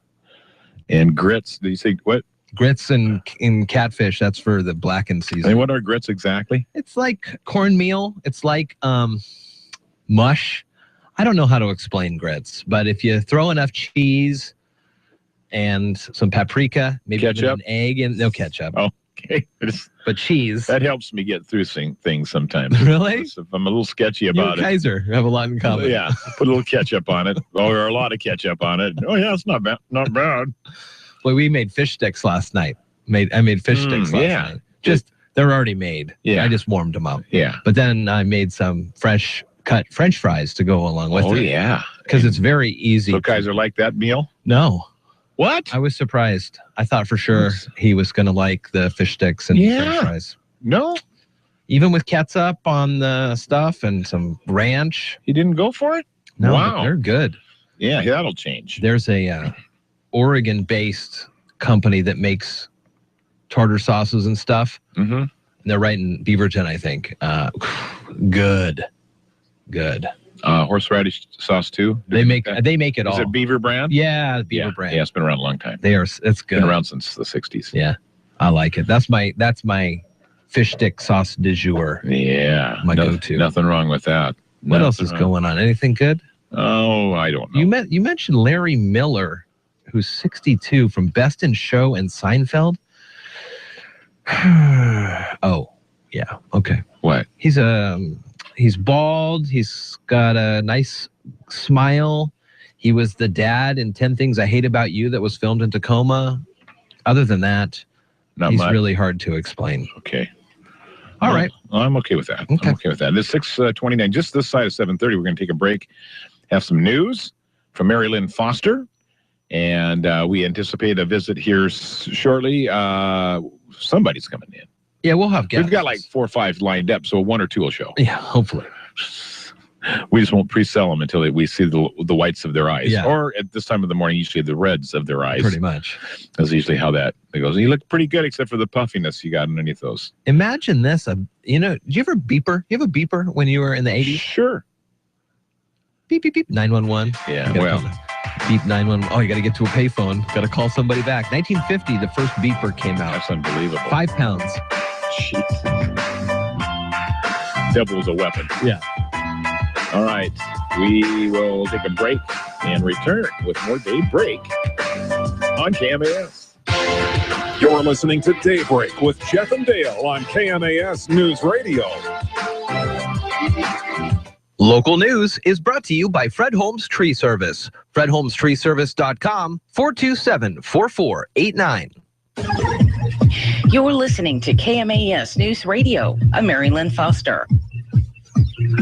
Rezoning issues regarding licensing and upcoming license renewals for Mason County marijuana grow operations were once again a topic of citizen comment at this week's County Commission meeting. Nicole Sells reported the ongoing pot saga continues. The rezoning changes made last year by the County Commission did not resolve the issues the area's residents were and are currently experiencing with the nearby legal grow operation, better known as Forbidden Farms, a Tier 3 operation. Our hands are tied. The state is not going to do anything. They are leaving it to the county hands to help us with this. And odor is not just the only problem. Since the farm has gone into operation, there's been an effect on the local water quality as well. Neighbors have reported loss of water pressure. There's silt in the water since the farm has been operational. I actually called the county to find out if there's anyone or any organization or department that has a pulse on the water quality with the operation, and I was told no. And so that makes me concerned because that's our neighborhood, our water table there. For a Tier 3 operation to be able to water the canopy of plants that they have, and there's nobody in the county keeping a pulse on our water quality and what they can draw out of that concerns me.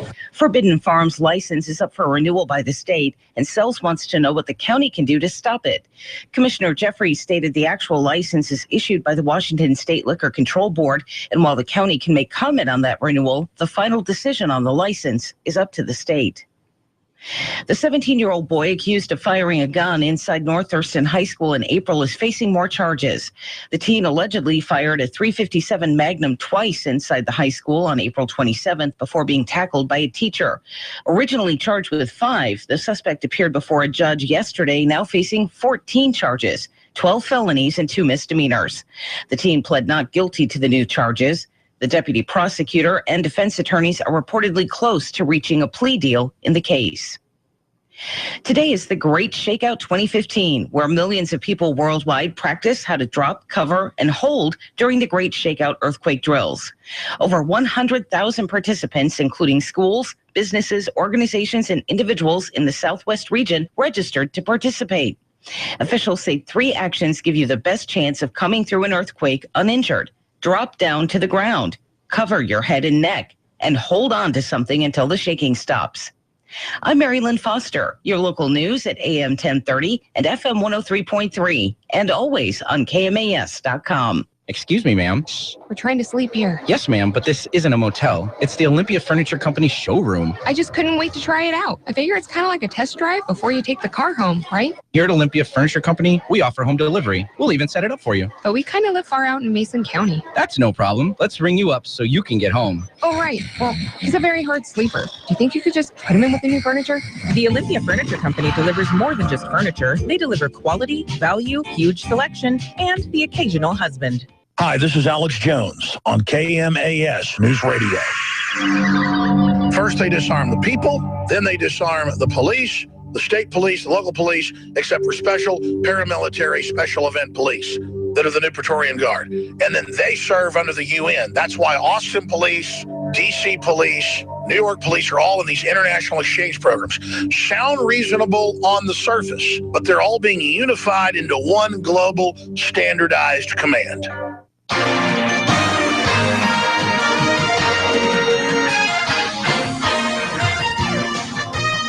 For News Radio 1030 KMAS Shelton, FM 103.3, and also streaming audio and video this morning, KMAS.com. Uh-oh.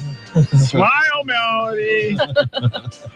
I'm Dale Hubbard, and good morning. Welcome to it, 7:34, a Thursday. To say offensive line play in the NFL is no worse than it has been in recent years is maybe a bit of an understatement if you go to the Seattle Seahawks camp and say, hey, you guys are awesome.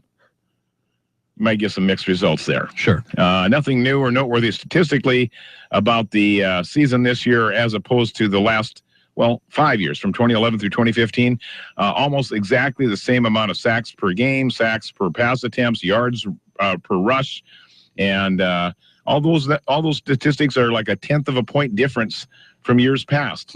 So everything looks about the same, generally speaking, for all of the NFL. Of course, not noteworthy, but unless you get to maybe talking to somebody like Drew Brees or Russell Wilson, who's been running for their lives for 5 weeks in the NFL.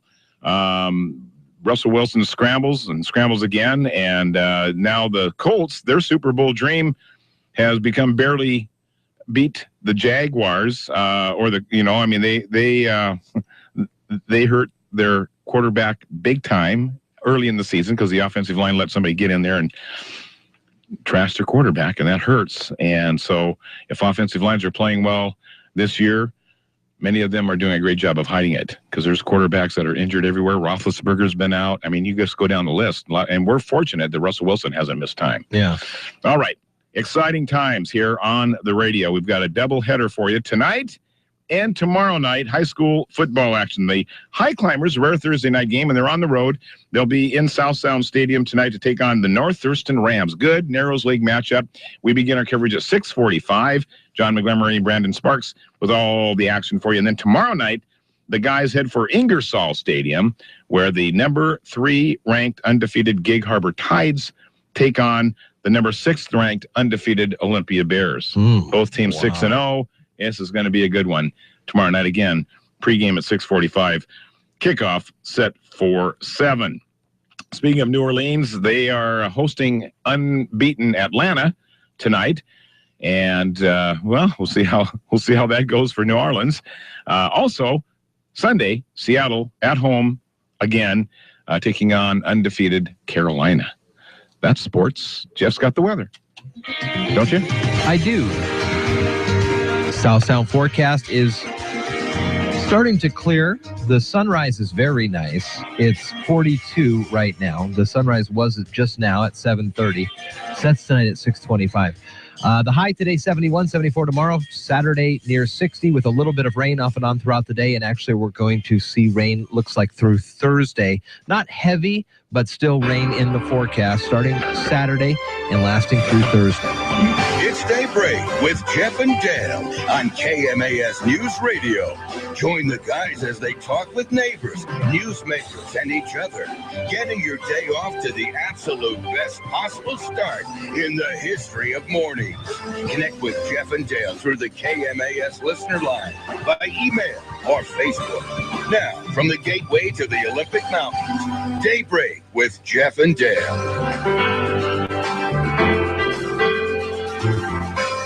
All right, good morning to you. It is Daybreak here at KMAS News Radio on the AM at 1030 and the FM at 103.3 now. And check that out. Perhaps you may find that signal does you better than any of the others around the area, and now reaching up into the northern parts of Mason County. And all of Mason County is gearing up to be getting not all of Mason County, but some of the folks in Mason County gearing up to get a letter in the mail from our next guest, Melody Peterson. Hello. How you doing this morning? Well, Melody, the Mason County assessor is here. And not everybody gets a property assessment every year, or does everybody? We have chosen to send a notice to everyone in the county. Oh, okay. All right, good. So, Belfair, Allen? It's coming. Yeah, if you haven't got it already, most people have already received them. Okay. Right. Okay. So talk to us a little bit about looking ahead to 2016. Generally speaking, property tax values up, down? We saw an overall trend of about 3%, but that doesn't mean that your area or neighborhood received that. And as we go through and rebuild each parcel so that our new system works as it should, we see properties that have been overvalued and some that have been undervalued. So we're making that adjustment as we go along. So your individual parcel is individual.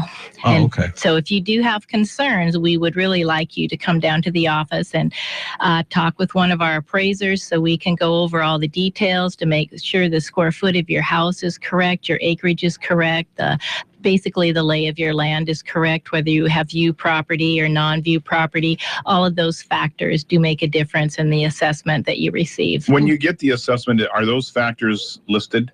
To come to the they are not listed. No. Okay. So if we as a consumer property owner want to make sure that you're aware, then we should go down to the office. Yes, exactly, because you know your property better than we do. So you may be able to give us some information that we don't have on record, and that may affect the assessment value that we send out to you. It seems a few years ago there was some issues about there'd been a couple of years since the last assessment, and that it wasn't a true reflection of values. And did that make the change to do it every year for everybody? Is that how that came about?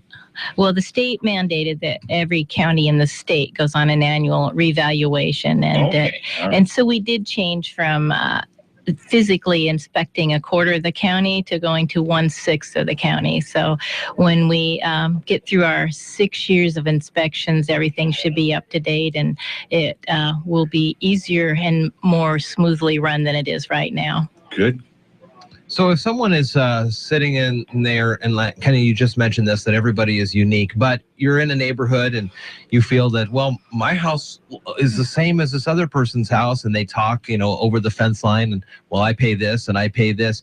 How often is it a reflection of a undervaluation, do you think, or versus an overvaluation of what the property should be? Do you have any idea of how that works? I don't. That's a tough question because we field both directions, and people come in and say, thank you for raising my value, which is unbelievable. Yeah, but and, it happens, doesn't it? Yeah. It does, but other people are certainly concerned about the raise in their value. And so we're, as I say, that you're the person that knows the most about your property, and if you can enlighten us for something that we haven't seen, having everything correct is the basis of what we want to do.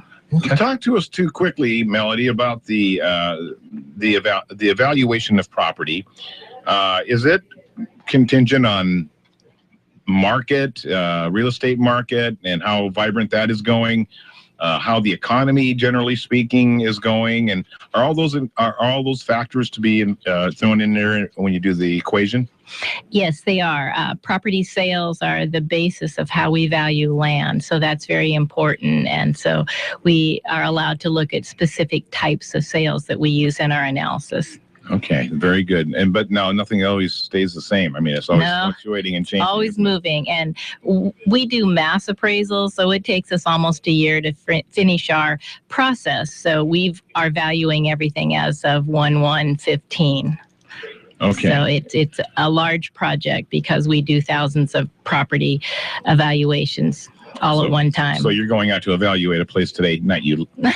I have gone out with them. Oh, that's good. That's good. But that would be reflected in the January 15. Right. The value that you received right now is your value as of January 1st, 2015 for your 2016 taxes. Oh, okay. All right. Okay, good. All right. Jeff, are you clear? I think so. You good? I mean, I get a little card from Thurston County about this kind of thing, and I try to read it and try to understand previous years and where we're at in the future years. People seem to be a little bit more disjointed about all this stuff 2 or 3 years ago, 4 years ago. It seems like it's calmed down a little bit now. Is that your sense too? It has, because it was a transition that everyone, all the other counties plus us, had to convert to, and it's a big process when you had been doing one set of rules for so many years, and then to have it all change over was a big change for everyone. Yeah, and hard for consumers and for you, for your offices. Everyone had to understand what was going on, and I know we tried our best to communicate to the taxpayers what was going on, but it is not always something that sinks in right away, but I think people are more aware of the situation now. Good. All right. If people want to reach you, how can they do that? 360-427-9670, extension 491 will put you to our front office, and they will direct the calls from there. And the assessor's office is located upstairs? Yes, at upstairs. The upstairs from the commissioners, right where you pay your property taxes or get your license tabs. We're to the right when you come in the door upstairs. You get to that building, they'll be able to steer you right there too. That's exactly right. Thank you, Melody Peterson. You're welcome. All right, go out and have a great day today. Our Mason County Assessor, Melody Peterson. And the latest as we look ahead to the 2016 property tax values and tax assessments. See you soon. Okay, I'm here for you. All right, thank you. 7:45 on Daybreak with Jeff and Dale. We'll return in just a moment. You're listening to Daybreak with Jeff and Dale on KMAS News Radio. Taylor Shellfish is a proud sponsor of the Environmentally Sound program. For 5 generations, the Taylor family's been stewards of a healthy and prosperous Puget Sound. In partnership with nature, Taylor Shellfish brings you the freshest, most sustainable shellfish you'll ever eat. Visit their store at 136 Southeast Lynch Road. Open daily from 10 to 6, and they're online at TaylorShellfishFarms.com. Green Diamond Resource Company has been on the landscape for over 120 years here in Mason County, growing and nurturing our working forests. These forests provide the best of all worlds: clean air and water, protection for fish and wildlife, areas for hunting, fishing, and other recreation, all while growing essential wood products from lumber to paper to renewable energy. At Green Diamond, stewardship is one of our core values and our business. We're proud of our role in keeping Mason County and Washington green. To those who say, just as the sun rises in the east, so too must breakfast be enjoyed in the morning, McDonald's now says, yeah, we don't really agree with that. Introducing McDonald's new all-day breakfast menu. Now you can get a hot and freshly made Egg McMuffin sandwich, hash browns, and other delectable breakfast tastes day and night. It's time to start enjoying the breakfast you love anytime you wish. Breakfast items vary by location. Deliciousness doesn't. Some people say it's an excellent source of antioxidants. And it tastes great. Others say it can actually lower stress and soothe your senses. And it tastes great. It's even been said to reduce high blood pressure. And it tastes great. It's McCafe iced green tea, and it's brewed fresh daily with simple ingredients. So come into your locally owned and operated Northwest McDonald's and enjoy a delicious cup any time of day. Hey! And yes, as you might have already heard, it tastes great. Thank you. Price of participation may vary. Hey moms, what happened to that bold, pretty stud you married? These days, he lets your daughter braid his hair. He arranges pillows. He enjoys scented candles. He has officially been debolded. But you can rebold him with Papa Murphy's bold new buffalo chicken pizza, featuring Frank's Red Hot sauce. That'll bring back his inner boldness. But don't worry, he still won't renew his motorcycle license. Home-baked Papa Murphy's large buffalo chicken pizza for just $11. Fresh made, fresh baked. Papa Murphy's, love at 425 degrees. Hi, this is Dwayne Wilson from Bluegrass in the Forest, and you're listening to Daybreak with Jeff and Dale.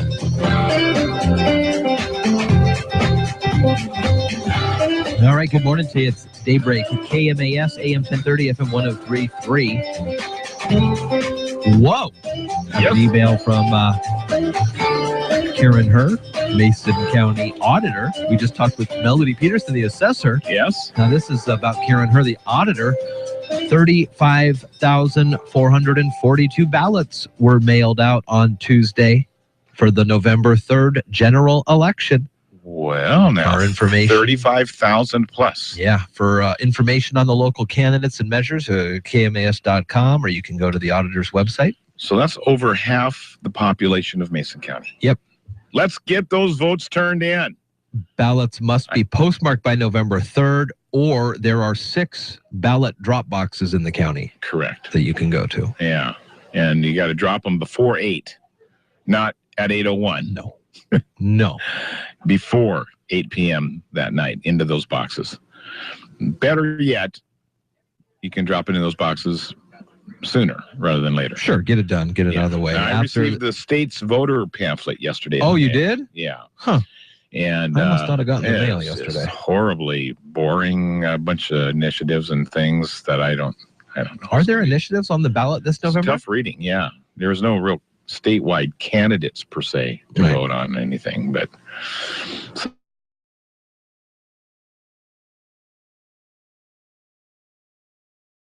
stuff. They're like, I don't know, 8 pages of that. So, so if you need some time to relax on a weekend, let me encourage you to pick up the voters pamphlet and thumb through that. 162,000 in Thurston County are starting to get theirs in the mailboxes as well. In each of the envelopes, we'll have a list of locations where you can take the ballot box drop-offs. Yeah. The deadline for persons not already registered to vote in the state, the deadline to register in person at the auditor's office is the 26th. So you have 11 days if you're not registered to vote. Okay. All right, so that's good to know. And then you'll be good for the general election. Yeah. Yeah. And we have, so you'll get your information. You'll be able to process that on Tuesday. We have a forum for you. So after that, we'll let you loose, let you go, start filling them out. Yeah. The mayoral candidates, the city of finance and accounting candidates, the port candidates, and the school board candidates. Yeah. There's 4 of those races. We'll have them all for you at the Mason Transit Authority's Transit Community Center coming up on Tuesday, the 20th. It'll also be online at KMAS.com on the AM at 10:30 and the FM at 103.3. We'll be everywhere for you on our forum next Tuesday night, and it starts at 6. Join us in person if you get the chance. It's a lot of fun. It's the process in action. Coming up this Saturday, a big event happening in East Grays Harbor. It's the Peak Health Wellness Fair being sponsored by Summit Pacific Medical Center. We've got special guests out in the lobby getting ready to come online, come on board with us here this morning. We'll be talking with Joy and Nicole from Summit Pacific, and we'll be talking about what they've got planned for the festivities coming up this Saturday. A chance for all of us to celebrate wellness with them. That's a good idea. Yeah, indeed. And wellness comes in all shapes and sizes. So, sometimes it's financially profitable to eat well. If you subscribe to the vegan lifestyle or the vegetarian lifestyle. Get a home discount in Some fella in Bothell is renting his property, and he'll give you a $200 a month discount just for subscribing to a vegan lifestyle. Pretty good. Jeff thinks he should only make it $100 off if it's a vegetarian because it's not as strict as a vegan diet. Is that my understanding? That's what I'm saying. Yeah. I mean, if you're going to incentivize it, you might as well make better incentives. $200 for the vegetarians and $400 off. Wow. Well, I mean, don't go crazy. He's an environmentally, what's he doing? It's his own version of environmental activism. Yeah, so get active, man. $400 off. Do it. Yeah, free if you're a vegan, and wouldn't that be something? Half price if you're a vegetarian. Wouldn't that be something? But if I catch you, cheating. The other carnivores in the apartment complex, they tip you. You're caught out in the back patio barbecuing. You're in trouble. Imagine that. That would be. Well, I'm not in the house, so I'm not literally eating any meat in the house. Jeez. I'm going to go to court on this one. Go to Judge Judy. Let her straighten it out. Oh, man. Speaking of judges and courts, did you hear that story about that lady with the hug? No, I haven't heard. So it was like something. This lady, she got hugged by her nephew, and the hug was so strong that she broke her wrist and couldn't hold her hors d'oeuvres platter. And the judge threw out the whole thing, thankfully. The hug hurt her wrist. I mean, it's a powerful hug. Apparently so. He was just happy to see his aunt. A lot of love to his give auntie. there. I have no idea. It's weird. That is weird. That is a weird one. There's plenty of weird ones out there. We talked earlier this morning about the 59-year-old Valerie Brown, who was shot by her husband, Michael. Not shot, murdered. He strangled her with a belt. Went into her bedroom while she was sleeping, strangled her because he'd recently lost his job and didn't want his wife to suffer the consequences. So I'll just strangle her to death. Man. Did I do something wrong? Yes, sir. Yes, Michael. Uh-oh. Another alleger in the Cosby suit is coming forward. Oh, no. Renita Hill, 48, of Baldwin, Pennsylvania, filed a lawsuit yesterday claiming the assaults began after Cosby hired her when she was 16 to appear in his show Picture Pages. Remember that? Remember Picture Pages? I don't. Bill Cosby stood up like next to a whiteboard, and he had a special pen that looked like the Weedle on the needle, and he would go around and it would go, Picture Pages. You don't remember that? No. I bet the kids do. Okay. Hill claims Cosby would meet her in various cities as she performed there, serving her spiked drinks and then assaulting her. Wow. You know, the culture of the day then, everything except for the drug part of it, drugging the girls, I think was a more acceptable. I mean, him coming on to young women and whatever, I think was not so out of the norm, given the culture of the time. But when you toss in that one extra ingredient where he drugged people, where they lose consciousness or had no total control at all over what he was doing, then you've crossed a serious line. It's interesting you bring that up because on Reddit this morning, there was a picture somebody posted of an old advertisement from the 70s for Love's Baby Soft. Do you remember that product? Mm-hmm. Love's Baby Soft. And the image is a angelic, porcelain-faced, young-looking girl holding a white little baby teddy bear. Mm-hmm. And it says, Love's Baby Soft, because innocence is sexier than you think. That was the tagline in magazines all across the country in the 70s. Yeah. So I kind of see where you're saying there. Yeah. Thank goodness we have moved past that. But I mean, it's an amazing ad. There's been some tremendous changes in cultural mores. Oh, wow. Over the last 40 or 50 years. Wow. I'll just leave it at that. But I mean, except for the drug part, a lot of his behavior was not out of sorts given the times, except for the drug part. The drug part is he crossed the line. Sure. That's stupid. That's stupid. We have got new programming for you during the overnights on KMAS from 12 to 3. Art Bell is back on the radio. And Dale, we got about a half a minute here, but you were listening to an interview with Art about being back on the radio. Yeah. And so he went off the air, as you mentioned the other day on your show, Coast to Coast AM.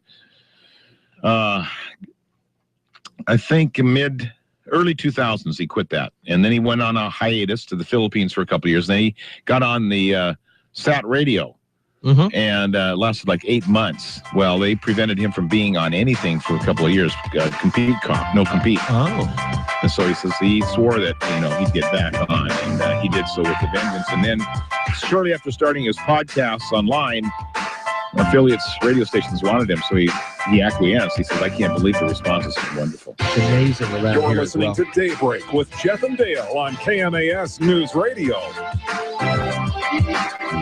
A healthier lifestyle doesn't have to mean a more expensive one. A few budget-friendly lifestyle improvements are next from the Old Farmer's Almanac. You might just be bloated.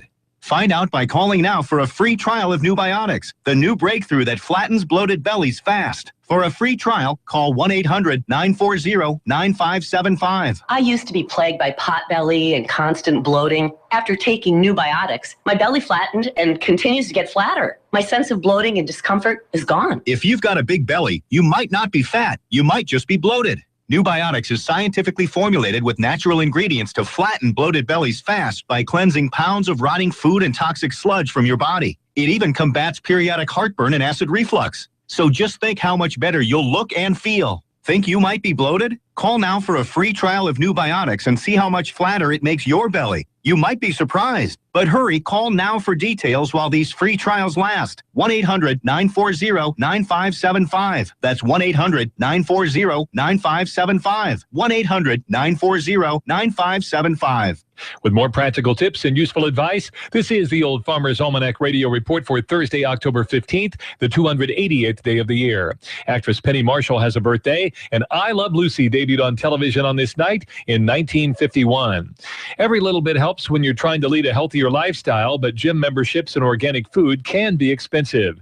Here are a few budget-friendly alternatives. Get plenty of sleep. People who get less than 7 hours of sleep each night are 3 times more likely to get sick. Trying to lose weight or quit smoking? Check with your church or community organizations. Many offer free programs and support group meetings. And healthcare provides often sponsor-free screenings or low-cost wellness events. Keep an eye out for those on your local hospital or physician group's event calendar. And there is the Old Farmer's Almanac Radio Report. Learn more and get our free newsletter at almanac.com. Heading out of town? Listen to KMAS Shelton wherever you have a cell signal. Check out our website customized for your smartphone and listen online at KMAS.com. Here's the latest from ABC News. I'm Karen Chase. President Obama at this hour is unveiling a new battle plan to keep a large contingency of U.S. troops in Afghanistan after he leaves office. ABC's Martha Raddatz calls it a major reversal. Today's announcement really is a big step for President Obama. He wanted to end both wars, end the U.S. involvement in those wars, only to find them both flaring up again. I think the president has learned that lesson. You can say you want to end a war, but sometimes that war will go on. Kia is recalling 377,000 Sorento SUVs because the transmission can be shifted out of park when a driver's foot isn't on a brake. The company has gotten more than 50 complaints and reports of 3 injuries. Lamar Odom remains on life support at a Las Vegas hospital. Police have confirmed he told employees at the brothel where he was found he had used cocaine. Meanwhile, ABC's Kano Whitworth says friends and family are gathering by his side. Lamar's 2 children from a previous girlfriend have arrived here in Las Vegas. Also, it's important to note that as of this morning, Chloe and Lamar have signed divorce papers, but that judgment hasn't been entered into the court yet. They're still legally married, and People magazine is reporting that Chloe is making all of his medical decisions. The CDC is urging all Americans who take vitamins and supplements to be careful since they send 23,000 people a year to hospital ERs. ABC Chief Medical Editor Dr. Richard Besser has the breakdown. Large group of the adults, 1 in 4, were young adults 20 to 34, heart palpitations, chest pain, headache from energy drinks and weight loss products, and in the elderly, difficulty swallowing from large pills. A call for an end to conversion therapy from a government panel. Its report concluded that variations in sexual orientation and identity are normal, and conversion therapies are ineffective and possibly even harmful. Oscar Pistorius can leave prison and move to his uncle's home under house arrest October 20th, so ruled a parole board. He has now served just 1 5-year sentence for manslaughter in the death of his girlfriend. This is ABC News. Honey, I'm really worried about our retirement funds. Oh, me too. We lost so much value in the recession in the stock market. I'm worried we won't have enough to retire. Jim next door told me that he had set up a new kind of IRA with a gold silver group. He said how simple and safe it was. It's a private storage IRA, and we could have real gold and silver in our hands. Really? You mean we can actually see it and touch it? Absolutely. Jim said we could have all the benefits of an IRA to help build our retirement income. Bottom line, we would own a real tangible asset, and we would have the security of knowing we're protected no matter what the economy does. What do you think? I think we need to find out how to get our own private storage IRA. We need to call the Gold Silver Group right now. Are you ready to protect your future? Call 800-295-6803 now to find out how easy and safe it is to set up a private storage IRA with Gold Silver Group, and find out how you can qualify for up to $700 in free silver. All transactions are privately delivered and fully insured. Please call us now. 800-295-6803. 800-295-6803. Texas Governor Greg Abbott has been feeling the heat from baseball fans after being called the jinx, and now ABC's Jim Ryan tells us he's decided to embrace his status as a bad luck charm. Some superstitious fans might blame Governor Greg Abbott for ending the Houston Astros season. He's got it, and the Royals have eliminated Houston. It was Abbott's staff that tweeted his congratulations to the Astros before they went on to lose to the Royals on Monday. So if he can jinx a baseball team, why not a political opponent? I don't believe in curses or jinxes, the staunch Republican has tweeted, but just in case they really work, congratulations, Hillary Clinton.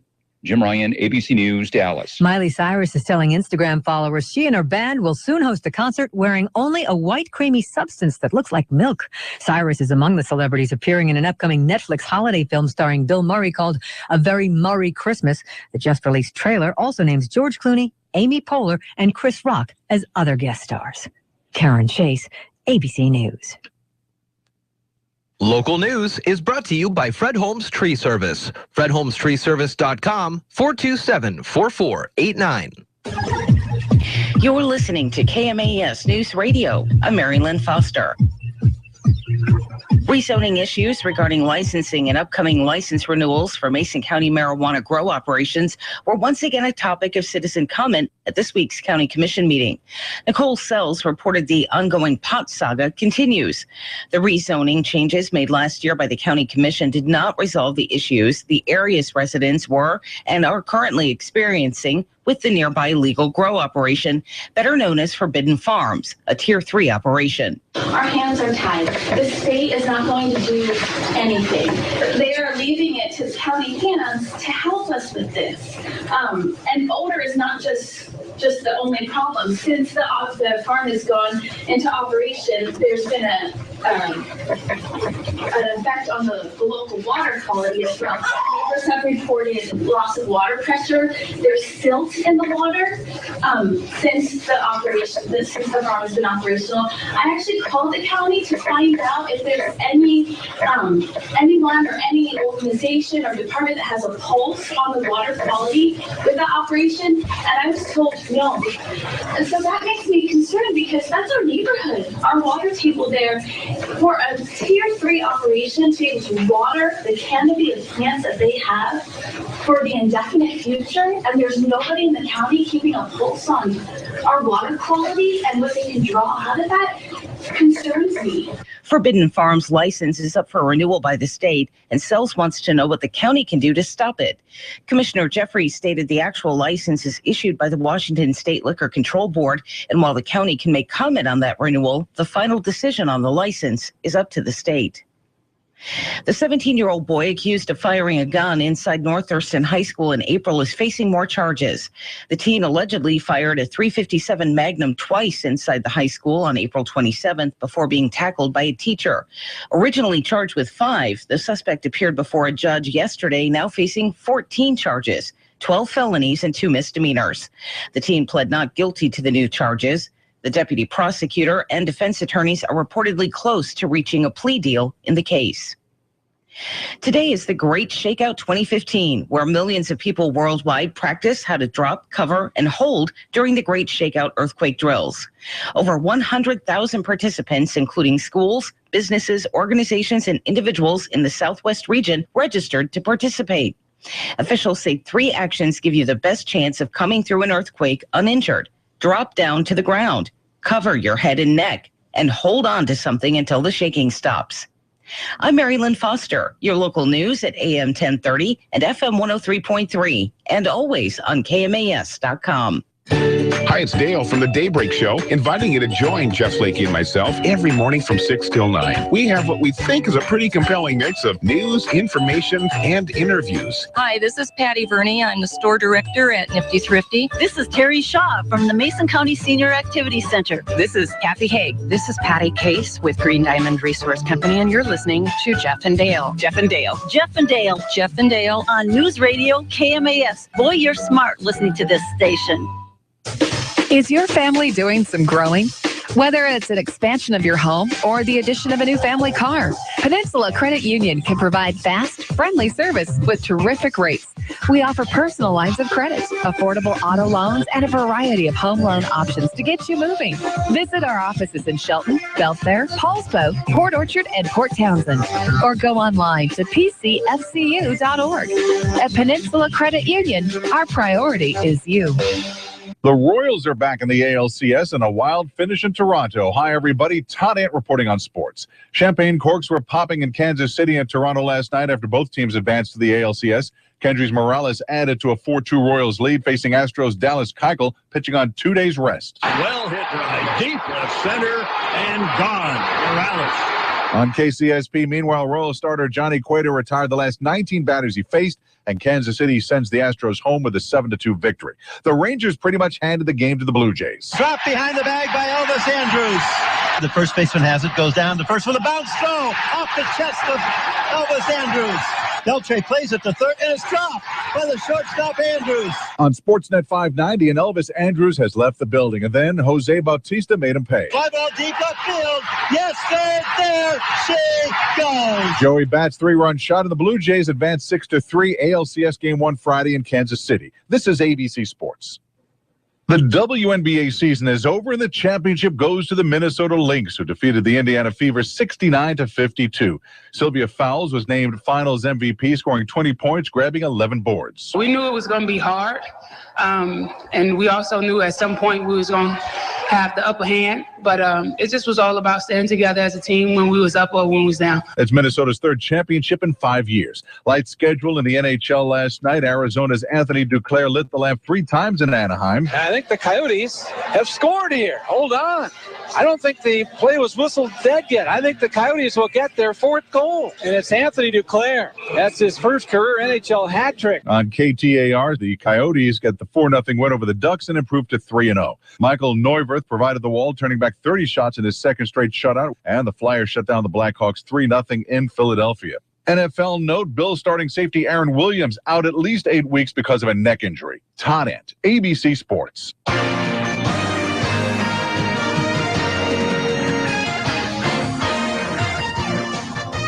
For News Radio 1030 KMAS Shelton, FM 103.3, and video and audio this morning around the world on KMAS.com. Little camera up there in the corner. That's going on too, by the way. You're on camera. It's not quite candid camera because we told you about it. You're doing great. So, it'll be great. We have special guests standing by. We'll get to some sports news, though. First, no joy in the Lone Star State this morning. Both Houston and Texas, our American League West rivals, out of the playoffs. Both eliminated yesterday. Kansas City Royals and who's the other team? I can't remember now. They just talked about it. Toronto. And Toronto Blue Jays advance to the American League Championship Series. And Cubbies are still in it, though. We were hoping for the Cubbies and Houston to be in the World Series, so we'll have to kind of maybe Toronto, maybe Kansas City, but for sure we want the Cubbies to keep on marching. Anyway, tonight in the NFL, Dan Quinn's Atlanta Falcons, undefeated on the season, 5-0, at New Orleans, going to take on the 1-4 Saints, who are having their issues this season. Tonight also is a special night for programming. Actually, this week, we have 2 special football games for you. High school football action.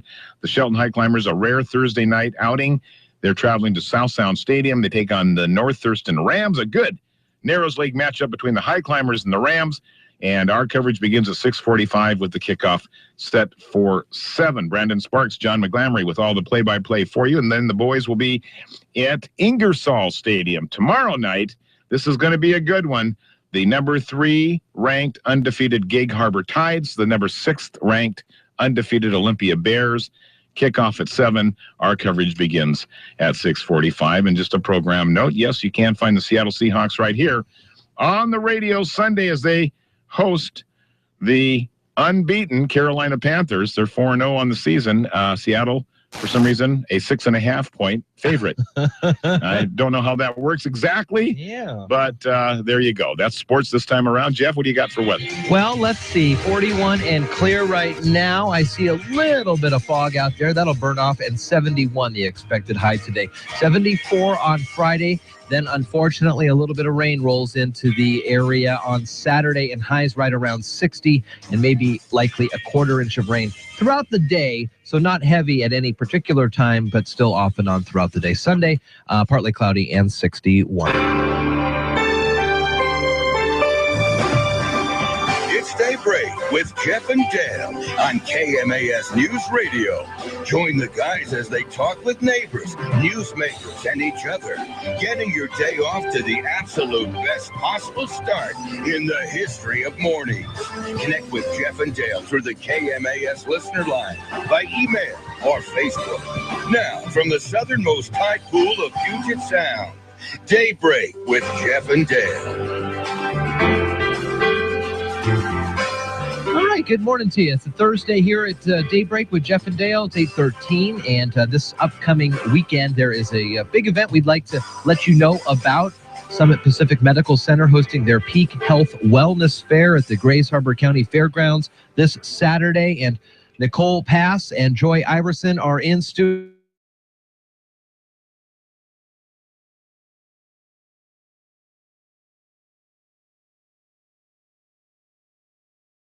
Thanks for coming. Free for the public, and there's a lot of things and interactive booths. Let's talk about some of the things that are going to be happening this Saturday. Well, this Saturday we're going to be having a lot of things for the kids. There's going to be a bike rodeo for them to participate in. There'll be a hand washing booth for them to be involved in as well. We're going to be giving away free helmets, bike helmets and skateboard helmets to children. Wow, that's nice. great. Yeah. Of course, it's a limited number, but those that come will be getting them. Mm-hmm. And then for the adults, there's going to be, or the kids can do it too if they want, there's going to be a health report card. And so they can go around and they can get their vision and hearing tested. The Lions bring in this giant van. Right. And so they'll be there. That's exciting. Yeah, I see too. You've got Sparky the Fire Dog, Smokey the Bear. Right. You got everybody there. Well, we're hoping to have a helicopter if we can get Jeff to give us a clear sky on Saturday. I'm looking and I'm hoping for y'all. It does look a little cloudy. I don't know what the ceiling has to be for helicopters, but maybe it'll all work out. Got my fingers crossed for you. So Airlift Northwest is hoping to come in and join us, and then we'll have the fire engine and the ambulance and all of those things outside as well. So inside, the adults will be able to have lab work done, free lab work, be able to be tested for diabetes and for cholesterol. We'll be giving vouchers for the cholesterol. They'll be able to go over to the hospital to do that. Right. Now, for that kind of is that a blood test then? And, yes. And you should fast for 6 hours or something? Right. You should be coming in fasting for the cholesterol. Yeah. And you've got a lot of things here. Acupuncture treatments, chair massages. Right. A little bit of something for everybody to check out, to relax, to enjoy, and to learn more about healthy things and healthy lifestyles, and where you sit. Maybe I found this fascinating. Watch real lungs breathe. How does that work? I'll take this one. So right. We actually visited the Chehalis Tribal Health Fair, and when I was there, I was just disgustingly intrigued with these real pig lungs that they had on site, and they were pumping it and making them breathe, and you could touch them. Of course, you had to have gloves on, but you put on your gloves and you grab these lungs, and they feel like memory foam. And it's the organization that promotes non-smoking, and so sure. I believe it's called Together. Joy knows that, but yeah, it was really great, and they're going to be there for us. So pig lungs. What I don't know is how they got those pigs to smoke, because one of the set of lungs was black. So really? I'm not sure how they got those pigs to smoke. There's a shady side to pig life too. That we don't always talk about, but that is intriguing. So lots of activities, things to do for the whole family. Yes. And really for all three generations, grandparents, parents, and kids. Everybody could go and benefit from the wellness fair this weekend. Yeah, there's really a benefit for everyone. And even if you're up to date with your health and wellness, you can come and donate blood. The American Red Cross will be there. I'll be donating at 9:15. Yeah. Okay. Well, celebrity donation right there. For sure. Okay. Everybody come and see Nicole give blood. That's right. Where is the Grays Harbor County Fairgrounds? If someone's listening and never been there before, what's the best way to get there? Is there signs, plenty of signs available? It's in East Grays Harbor County, and it's right off of where Highway 12 and Highway 8 come together. It's right off that exit that you would take to Oakville. Right, and there are Grays Harbor Fairground signs on the freeway. Great, great. Yeah, this looks like a great event, free again. And let's see, is this the first time, or are you bringing this back? I've actually been doing these health fairs since the 90s. Yeah, sure. Okay. And we didn't have one the last few years. We were doing this little thing, building and moving into a new hospital. And my day job is I'm the radiology manager. Oh, so a little busy then. Yeah. So the last few years, we've been getting set up in our new hospital. So this is a bigger, stronger one than, because you have to make up for years past. That's right. There you go. How is the new digs there at the new hospitals? You guys like the place and everything's working great? Oh, we love it. We love it, and we're outgrowing it. And already, huh? Isn't that something? Yeah. I worked at the other hospital for 25 years, and I never thought I would see this. So this is very exciting. We have really great leadership. Joy, let's talk a little bit about that, because you worked at the other hospital, which was the one that was in McClary. Right. And there is now a medical center there that is in that location to kind of short-term health care and that sort of thing. Is that?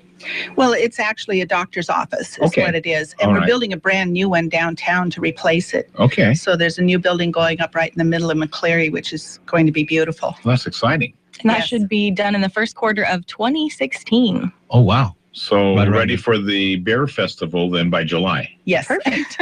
That'll be great. So, and the community is responding well, and they're loving the fact they don't have to travel for hours to get to places to get some health care. Well, they only have to travel 7 miles from McClary to get health care, but the community is excited. I live in McClary, and there's also going to be a pharmacy in there, and our pharmacy went away several years ago, so the community is very excited about something new coming into town. Oh, absolutely. Absolutely. How's the sense of your upcoming wellness fair this Saturday? You feel like there's going to be some pretty good attendance? Folks going to show up? The word's been put out there, and Oh, it's out there. I think it's going to be well attended this time. In the past, back in the 90s, there were a lot of people who attended. And in the past, we've had about 300 or 400, but I suspect that we will probably have quite a few more this time. The advertising has been wonderful. Nicole and Lauren have been working on this, and they've done a great job getting the word out for us. Okay, we can't emphasize it's free. So many topics and interactive booths to see, and really quickly we'll go through the list again. Vision screening, hearing exams, chiropractic exams, dental, cholesterol screening, reflexology exams, diabetes screening, blood pressure readings, acupuncture treatments, kids activities, the bike rodeo, helmets to give away while supplies last, maybe a fly-in from the helicopter, Sparky the dog, Smokey the bear, home solutions for the elderly, if that's facing your family now, and you have to ask some questions or some answers for you here this Saturday. You guys have a lot of things, and of course the old standby blood pressure readings there for everybody too. So you got a little bit of everything for everybody. It's absolutely free, and we wish you nothing but the best of luck this Saturday for your turnout. 9 until 2. Yep, 9 to 2. Well, have fun. Thank you. Sounds like you got a fun day planned. We do. We have a lot of great people joining us and making this work. Is there going to be some healthful snacks available for folks? Actually, the snack stand at the fair is going to be serving healthy lunches. Pronto Pops chili. There could be that too, but the last time we had the health fair at the fairgrounds, she served healthy meals, and they sold out. So it was very popular. Yeah, very good. Well, thank you both for coming in today and visiting with us. Thank you for having us. Come back and talk to us some more about all the developments medical-wise out there in East Grays Harbor County. We love our people out there. We would love to do that. Thank you. All right. Always available to come on by and visit. Joy Iverson, Nicole Pass from Summit Pacific Medical Center in Elma, in your big health awareness fair this Saturday at the fairgrounds. All right. Thank you, ladies. 8:21 right now at KMAS. Quick break, and we'll return with more of this Thursday for you here in just a moment.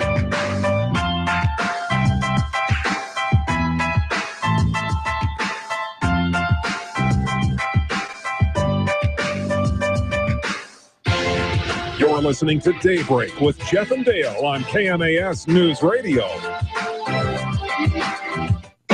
Summit Pacific Medical Center is bringing back Grays Harbor's free Peak Health Wellness Fair, Saturday, October 17th from 9 till 2 at the Grays Harbor County Fairgrounds. This free event includes vision and hearing screenings, cholesterol and blood pressure checks, chair massages, and yoga. The kids can meet Sparky the fire dog and tour the Life Flight helicopter. There's something for everyone. Saturday, October 17th at the Grays Harbor County Fairgrounds from 9 till 2. The Peak Health Wellness Fair, sponsored by Summit Pacific Medical Center. Are you tired of commuting to a job that makes someone else rich, working harder than ever, but getting nowhere? Do you hate spending hundreds of dollars every week on daycare, having someone else raise your children? With our opportunities, you can start earning money as soon as next week. You get to be the boss, work from home, and live a happier life. At Be the Boss Network, you'll find hundreds of work-from-home opportunities that you can literally start today and be earning money as soon as next week. Go to freedom31.com and start earning money as soon as next week. You get to be the boss. Get out of the rat race. Work from home. Go to freedom31.com right now and change your life today. That's freedom31.com. Go to freedom31.com and start earning money as soon as next week. You be the boss. Go to freedom31.com. Habitat for Humanity of Mason County invites you to shop their local retail stores in Belfair and in Shelton. At Habitat for Humanity stores, you'll find amazing bargains on discounted home improvement supplies, gently used furniture, and so much more. And when you shop Habitat for Humanity, your dollars are put to work helping to improve, build, and maintain affordable housing right here in Mason County. Habitat for Humanity.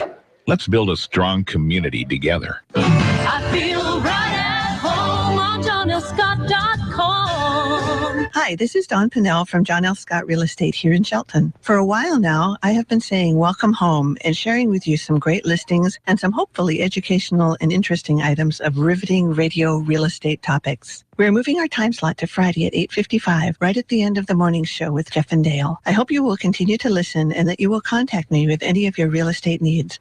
I would love to help you say, I'm home. Hi, this is Tom Davis, Concerned Citizen, and you're listening to Daybreak with Jeff and Dale on KMAS News Radio. 825 KMAS. We focus on Shelton in just a little bit and walked into the lobby. Central Mesa Fire and EMS, also Shelton's fire chief, Mike Patty. Mike, you're the guy today? He's the guy. Looks like he got a haircut, ready, going for the big interview today. He's looking good out there. Man, he's got a haircut for the big radio. Oh, I guess we do have video. Yeah, we got the video. He's going to be on YouTube. He needs to be looking good. So we'll see if he comes on in a little early. We'll chat with him. See we'll get the wide lens on for you, buddy. He feels the Seahawks. Oh, Jiminy Christmas. Hi, Mike. How are you doing? Well, what are we going to talk about today? It's warm in here. Well, we want to probably talk about what you think about the Seahawks. No, I'm just kidding. We need to talk about moving into fall and winter weather and making sure that folks aren't being silly and using their hibachis in the house. Right, and changing batteries and all that stuff. Is there a time change coming up in October? I think it's November, actually. November? Yeah. We fall back a little bit. I noticed that actually on my programming for the radio. I was programming some shows, and it said this extra hour here, so it's got to be coming up soon. I'm thinking it's like first weekend in November or something like that. It's close. Yeah, it's getting close. Okay. It's getting early. It's getting darker earlier, and really, you can tell that on the sunset side of things, it's dark earlier. 6:30, I think, is the sunset. Pretty crazy. Total darkness going to work now in the morning. We got the stock numbers coming up in just a couple of minutes. Marilyn Foster with the news, and then Mike Petty will focus on Shelton on the side of things. But until then, it's just kind of hanging out with us. That's cool stuff. We got a big Shelton football game tonight, Thursday night football for Shelton. Wow. So that's cool.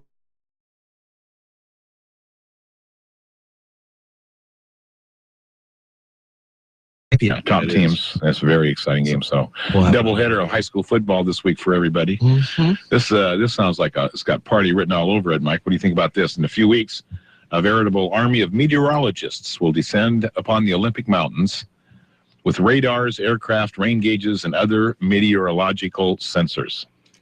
Fun. Party. Yeah. Who can hardly stand that Quick, kind of... what's that kind of cloud? Yeah. I don't know. I'm kind of a weather geek, so I like that website. It's called the Olympics field program. This is what this event is going to be. Primary goal is to help NASA evaluate and improve the latest Earth observation satellite. GPM satellite, which possesses an advanced downward-looking weather radar. Olympics. How about that? Nice. Yeah. That's cool stuff. I wonder where they're staying. 828 here. And KMAS, it doesn't say, does it? No. Hopefully out in the... Well, to get a true 24-hour weather... You got to be outside. ...sense, you got to be out there. Mike, the other day, I don't know when you guys switched it, but the Smokey Bear sign by Taylortown went from high or extreme Low. That was probably pretty nice. It was, yeah. I'm so happy that we finally got the burn ban over with because.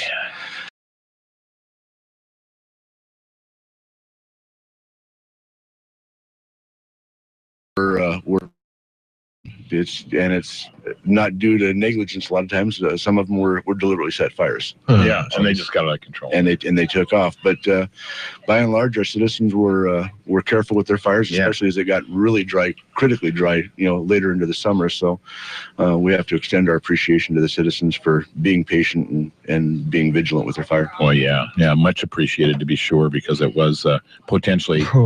Such a danger zone out here this year. It was. Hopefully a big, good old stormy winter ahead and everything gets saturated and we're good for a little while. They're talking El Nino, and that means it's supposed to be warmer than usual. And so if we're going to get anything, it'll probably be rain. I know where I can find a new Farmer's Almanac. I'm going to go get one today. You do that. 8:29. We've got Karen Shade on the line from Edward Jones. Good morning. Good morning. How are y'all? Doing well. What's going on? How's Karen Shade doing? Oh yeah, Dale's back. He has gone the last couple days. I know. Where you been? I've been around.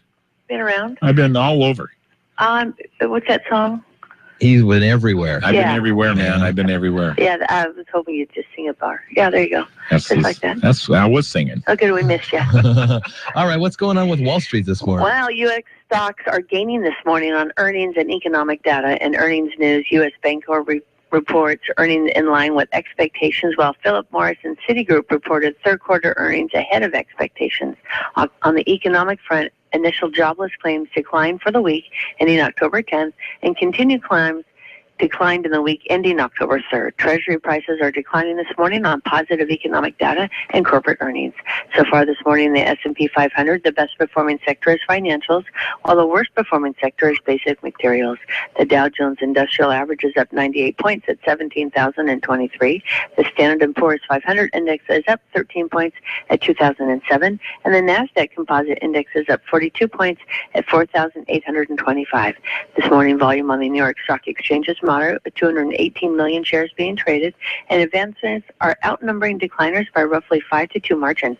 In the commodity markets, the spot price of gold is up $2.05 to $1,186.17. The spot price of silver is up 3 cents to $16.16, and crude oil prices are down 89 cents to $45.75. In the bond markets, the 30-year Treasury yield is currently 2.86%, and the 10-year Treasury yield is 2.01%. Stocks of local interest: Amazon is up $7.17. Costco is up $1.09. Boeing is up $3.13. Starbucks is down 3 cents, and Microsoft is up 22 cents. This is Karen Shade of Edward Jones, member SIPC, serving individual investors with personalized attention and long-term financial advice. I'm located at 1051 Southeast State Route 3 in Shelton, and if you'd like additional information, you can contact me at 426-4590, and daily commentary is also located on our website at edwardjones.com.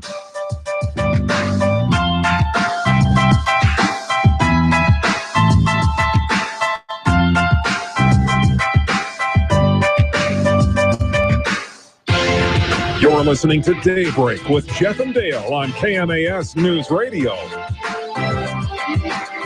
Local news is brought to you by Shelton Health and Rehabilitation Center. Find them online at sheltonhealthandrehab.com. You're listening to KMAS News Radio. I'm Mary Lynn Foster. Rezoning issues regarding licensing and upcoming license renewals for Mason County marijuana grow operations were once again a topic of citizen comment at this week's County Commission meeting.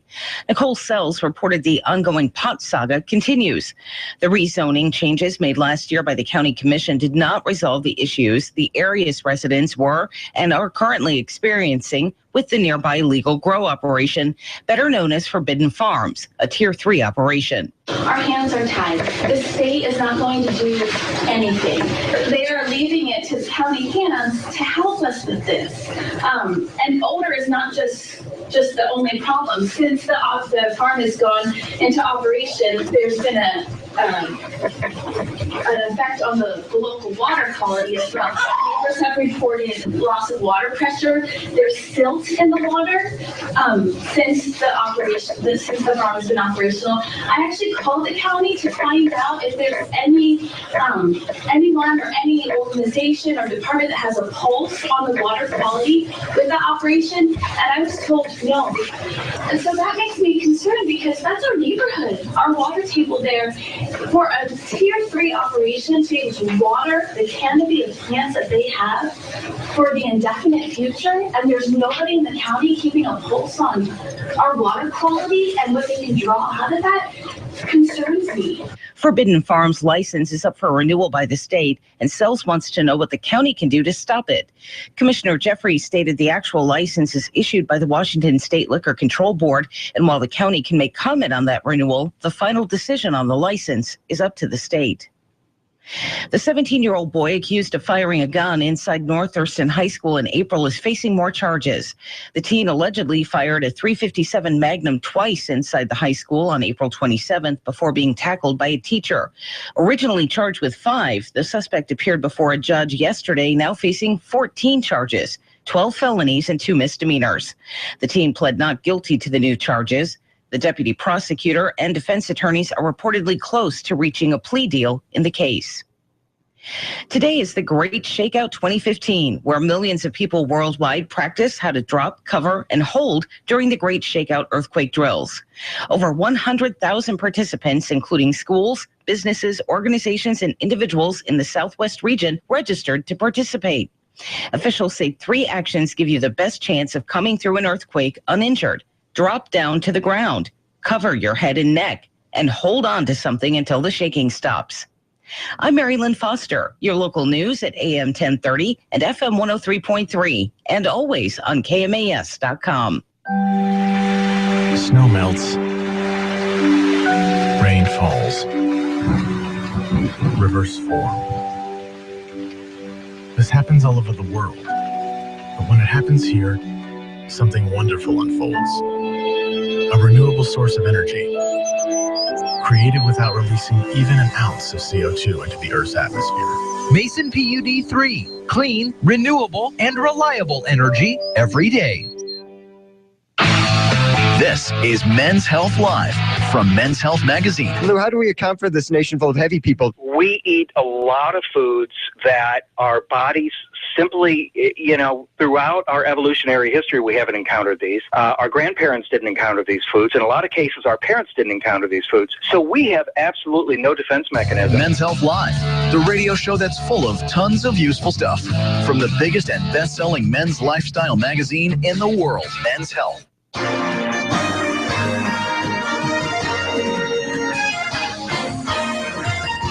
For Newsradio 1030 KMAS Shelton, FM 103.3, and audio and video on KMAS.com. I'm Dale Hubbard. Good morning. It is 8:36. Sports notes tonight, high school football action. High climbers on the road to take on North Thurston at South Sound Stadium. We'll have all the action for you. Brandon Sparks, John McGlamory kick off the pregame activities at 6:45. The kickoff is scheduled for 7. Tomorrow night, we'll be back on the air with more high school football. This one is a big matchup. Both teams 6-0 on the season, undefeated and highly ranked. Gig Harbor ranked number 3 in the state. Olympia Bears ranked number 6 in the state, and they're going to go head-to-head at Ingersoll Stadium. We'll be there, Brandon and John, with all the action for you tomorrow night at 6:45. In the NFL tonight, Dan Quinn's Atlanta Falcons, undefeated and looking like champs, looking like the Seattle Seahawks of old. What? Wow, isn't that something? Anyway, I'm sorry. They're at New Orleans, 1-4 on the year. They're having their issues, and we'll see how that plays out. That's the NFL Thursday night primetime game that we are suspending in lieu of high school football. That's tonight. And then this Sunday, the Seahawks get ready to take on the undefeated Carolina Panthers at home. And somehow, some way, Seattle's favored by 6.5 over an undefeated team. There you go. I think it's because Cam Chancellor guarantees that the defense will finish this time. Well, good. I guess he scared one of the sports beat writers because he looked at him and had his eyes flare, and it isn't going to happen again. Wow. Oh, okay. Because he asked a question about, how'd you play? What's going on? What's your deal? All right, good morning to you. South Sound forecast for today starting to look pretty nice. About 70 today, 74 tomorrow. And the rain starts to show up on Saturday and is likely to stick with us through the better part of next week, actually. Coming up on KMAS here, it's about 45 right now.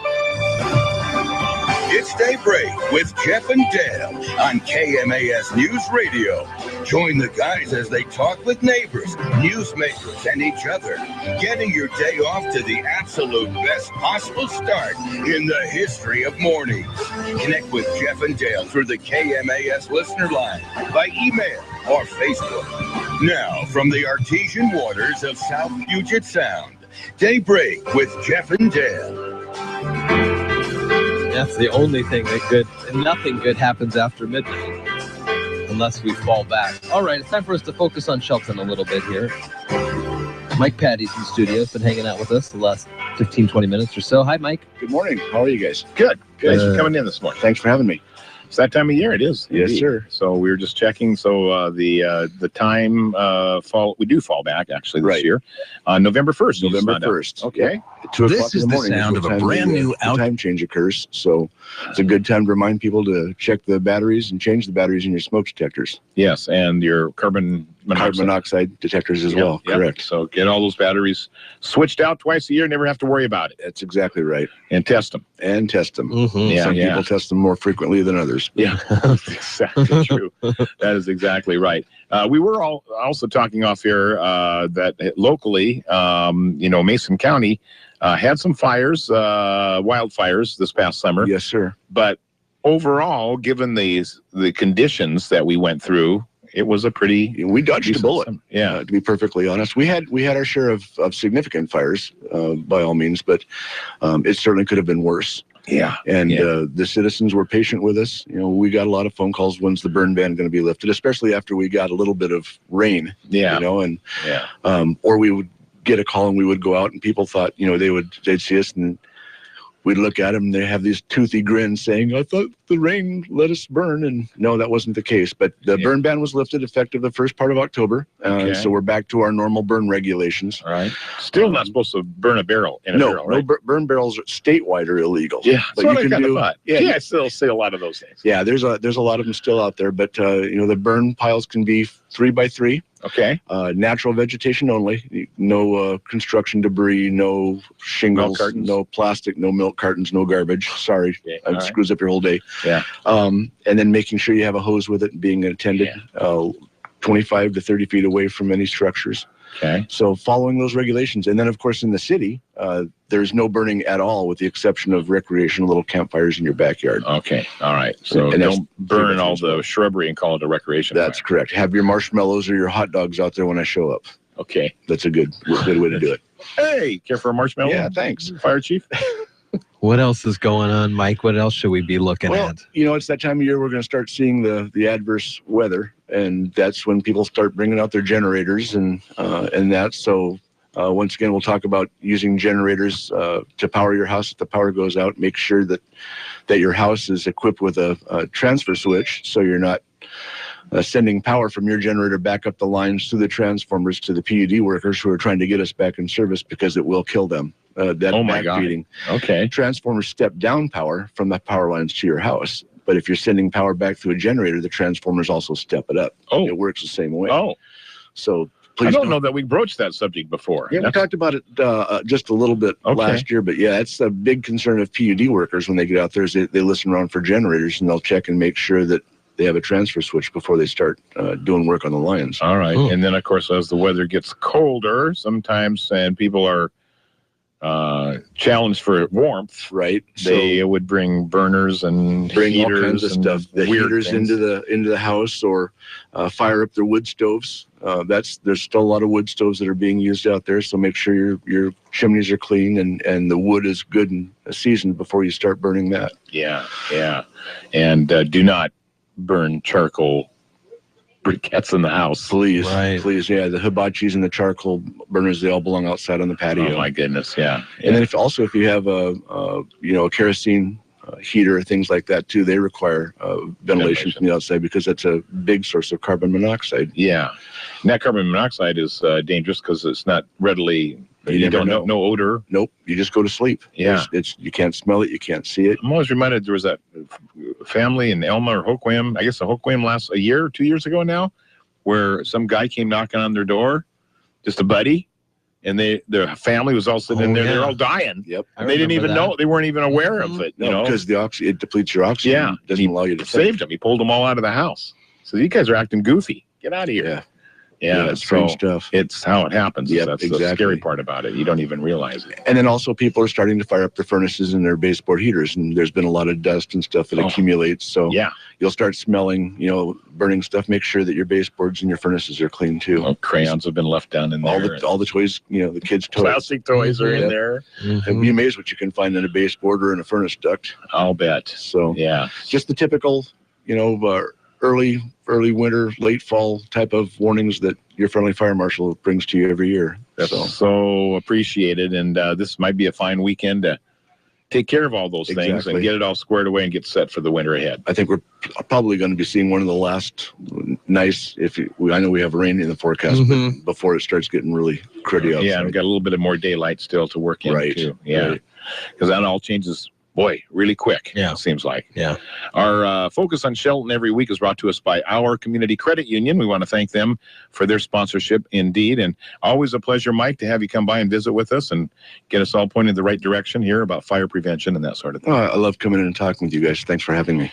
Anything's coming up for Mason Central? No, we're going to be getting ready for our holiday time, taking care of the families that we can here during the Christmas time. But we're just been running feet going. We're looking at about 6,000 runs this year if we keep going. We're averaging about 14 and a half runs a day through the fire district. So we just got a new ambulance on board, just got it in service a couple of days ago. Oh, great. So we seem to be putting about 150,000 miles on it within 2 years. So it's a quick replacement for us. We do a lot of traveling and a lot of transporting. So those are exciting things for us. And we're going to send one more down to the shop here in 2 weeks to start that process for retrofitting it. So nice things happening. That's good. Good stuff always. And come back and visit again. I will. Thanks a lot, guys. All right. Very good. Mike Patty, Fire Chief, Inspector. Assistant Chief. Yep. Fire Inspector. Not the boss. Central Mason Fire and EMS. Thanks. All right. Very good. Thank you, sir. 8:45 the time. We'll take a short pause here and return to finish up Daybreak on this Thursday. Jeff over there. I'm over here.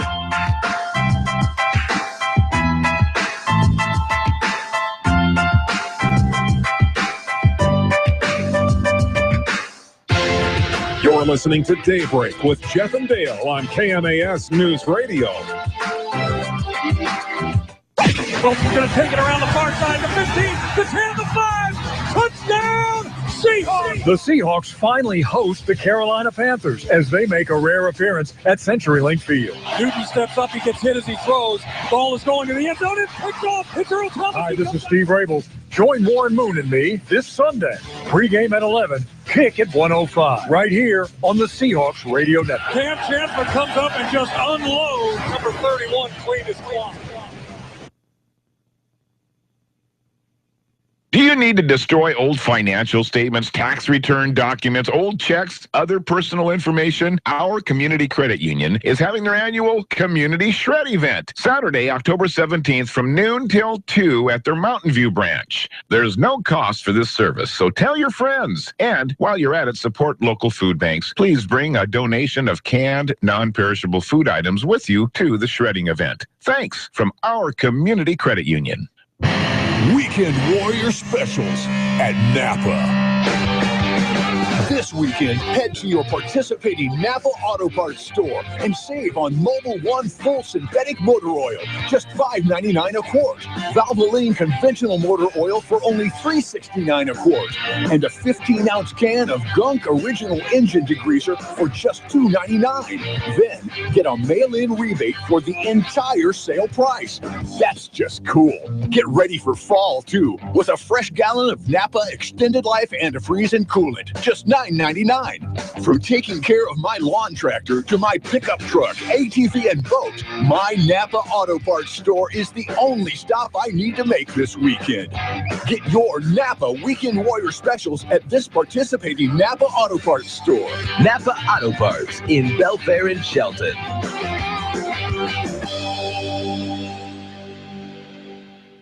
Hi, this is Tom Hartman, host of the Tom Hartman Program. Join me 9 to noon on News Radio 1030 KMAS. And this is the thing that isn't said often enough.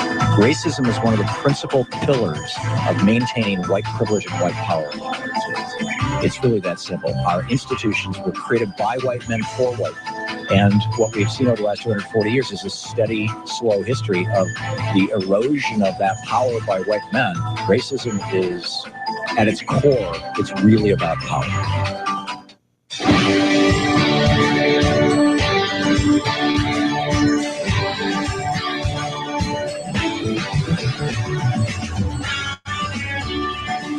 Hi, this is Brad Patterson from the Mason Transit Authority, and you're listening to Daybreak with Jeff and Dale on KMAS News Radio.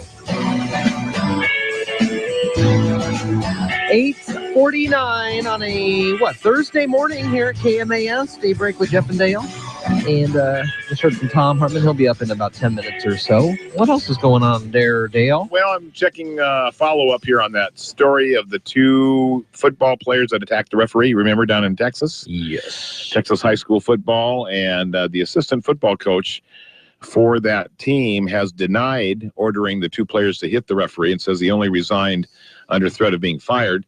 His name is Mac Breed, and he told the state's governing body for high school sports that he did say on the sideline that umpire Robert Watts needs to pay, but was surprised when the players hit Watts. Video of the incident created a national stir. We all saw that. Breed has not spoken publicly until Thursday, but says he now wants to clear his name. The University Interscholastic League suspended Breed for the rest of this school year. He could have been suspended for up to 3 years, and the UIL also suspended the two players, one's a senior, the other a sophomore, from sports for the rest of the academic year. When he said that that referee needs to pay, how did he think that was going to be interpreted by young players? I mean, they're doing everything they can, for their coaches. And he needs to pay. We're in this together. It's a war, gentlemen, and we're in the trenches together. And with the emotions running high. And I think their team was losing, as I recall, when this all happened. And there had been some controversial calls earlier in the contest and all that. And the coach either said that the coach that you're talking, that he had heard perhaps racist epithets from the ref, or maybe the students had, but I haven't heard anything more about that. No kind of confirmation on that. No. And so now it's the kids versus the coach. And I'm a little more apt to lean towards the kids only because they came out right away, and said, listen, the guy told us to do this, and the coach has been doing nothing for the last hasn't said anything until couple weeks. Yeah, hasn't said a word. And he quit because he thought he would get fired. Yeah. If he didn't do anything wrong, then sure, there's the public perception, but is that enough? I guess it is. Well, he can say, that he needs to pay in the heat of battle. Probably not the right choice of words. Certainly could have been interpreted a million different ways. Sure. And I'm sorry, but you did make the wrong declaration at the wrong time and incited young men to do something that was horrible. So, I don't know, the part that I don't like about this is there are pending down the road some civil lawsuits that this referee has alluded to possibly filing. Money grab. So I kind of don't like that side of it. I don't think that's appropriate. Although, again, who's at fault and and was there an instigation? It's one of those things there'll never be a clean determination as to what was justified and what wasn't. But just thought we'd bring that back up to the top of the surface. Why? I don't know. I got no reason. I got nothing there. Just trying to fill out the rest of the morning show, Jeff. It's been a while. Yeah, we got about 4 minutes left here before the Old Farmer's Almanac coming up at 9 this evening at 6:45. We have got a pregame show for you with Brandon and John as the Shelton High Climbers are heading to Lacey South Sound Stadium, and you can hear the game on AM 1030 and FM 103.3, also online, KMAS.com. That's the same frequencies for tomorrow night's big game, Ole and Gig Harbor. Yeah, so North Thurston and the High Climbers tonight, Ole and Gig Harbor tomorrow night. Both nights reserved for some high school football action. Awesome. Love that stuff. Okay. Quickly, latest headline news. 17-year-old boy accused of firing a gun inside the North Thurston High School last April, now facing 12 felonies and 2 misdemeanors. He was originally had 5 charges against him, but now that's ramped up. The student was tackled by a teacher. No one was injured after firing his gun twice. And so, it was wonderful that nobody was hurt. And then the downside of this thing is that all these charges being filed against the 17-year-old, but we'll see how that plays out and if it's, warranted or not. AG Bob Ferguson filed some campaign finance complaints that a conservative group says his office says did not. Okay, hold on. Let me start again. Okay. Attorney General Bob Ferguson filed a campaign finance complaint. A conservative group, his office says, did not properly file expenditure reports in support of ballot measures. Is this making any sense? No. Squim, Chelan, and Shelton. So basically, the Freedom Foundation from Olympia was calling shenanigans on a union and their subsequent political action committee, and and buying advertising for that. Right, and so then the Freedom Foundation says, "Hey, AG, you should look into these people." Well, then the AG decided to look also into the Freedom Foundation and found that there were some problems there as well for Squim, Chelan, and here in Shelton. Not quite as clean as the driven snow. Yeah, kind of going back and forth. And those things happen frequently. We go to a state association of broadcasters, kind of a boot camp every year about political advertising, because there's a lot of rules, and one of the things is, even if you know that a particular candidate or a PAC or somebody is blatantly lying, you can choose not to do the advertising, but you are compelled to do it, especially if the opposition wants to buy airtime. You have to make it available to the other party. And so sometimes it's a moral question as to whether you run it or not, but only if you know. Sometimes you don't know. Sure. Until after the fact. But sometimes you do. It doesn't happen very often, but sometimes, there's convoluted accusations, and politics aren't quite that dirty around these parts, but in other parts of the country, they do get pretty nitty gritty. Yeah, there are. So we've been blessed that it hasn't gotten down to WWE level yet. Too personal. We've seen some personal attacks in the past, but nothing like, we got a presidential campaign next year, so that could get a little down and dirty. Yeah. But we'll see. We'll see about that. We'll have it all for you. The next GOP debate is coming up on the 28th. So Wednesday night, they're going to be in Colorado. Then the schedule for that moving on, we'll have all the debates for you.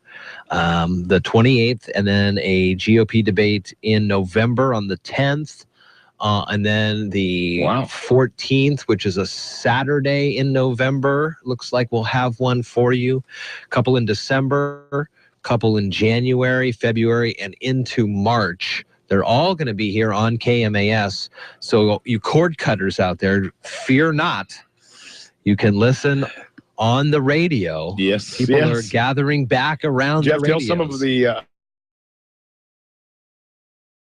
There's folks that say, cable, woof, you are charging me an arm and a leg for the one channel I watch. So I'm going to do something different. We did that for a while, and we had only internet, and then and finally we did go back and get cable, but still, I hardly watch anything. I still listen to the radio. Good. It is nice. It was nice during the fall to kind of catch a Mariners game on TV. Yeah. It's been a long time since I've seen that, but other than that, it's all here on the radio. Cut that cord. Tune in to KMAS. See you tomorrow. You're listening to Daybreak with Jeff and Dale on KMAS News Radio. A healthier lifestyle doesn't have to mean a more expensive one. A few budget-friendly lifestyle improvements are next from the Old Farmer's Almanac. You might just be bloated. Find out by calling now for a free trial of New Biotics, the new breakthrough that flattens bloated bellies fast. For a free trial, call 1-800-940-9575. I used to be plagued by pot belly and constant bloating. After taking New Biotics, my belly flattened and continues to get flatter. My sense of bloating and discomfort is gone. If you've got a big belly, you might not be fat. You might just be bloated. New Biotics is scientifically formulated with natural ingredients to flatten bloated bellies fast by cleansing pounds of rotting food and toxic sludge from your body. It even combats periodic heartburn and acid reflux. So just think how much better you'll look and feel. Think you might be bloated? Call now for a free trial of New Biotics and see how much flatter it makes your belly. You might be surprised. But hurry, call now for details while these free trials last. 1-800-940-9575. That's 1-800-940-9575. 1-800-940-9575. With more practical tips and useful advice, this is the Old Farmer's Almanac Radio Report for Thursday, October 15th, the 288th day of the year. Actress Penny Marshall has a birthday, and I Love Lucy debuted on television on this night in 1951. Every little bit helps when you're trying to lead a healthier lifestyle, but gym memberships and organic food can be expensive. Here are a few budget-friendly alternatives. Get plenty of sleep. People who get less than 7 hours of sleep each night are 3 times more likely to get sick. Trying to lose weight or quit smoking? Check with your church or community organizations. Many offer free programs and support group meetings. And healthcare provides often sponsor-free screenings or low-cost wellness events. Keep an eye out for those on your local hospital or physician group's event calendar. And there is the Old Farmer's Almanac Radio Report. Learn more and get our free newsletter at almanac.com. Weeknights, 9 to midnight. Join Alex Jones for InfoWars on KMAS Shelton, AM 1030, FM 103.3, and KMAS.com.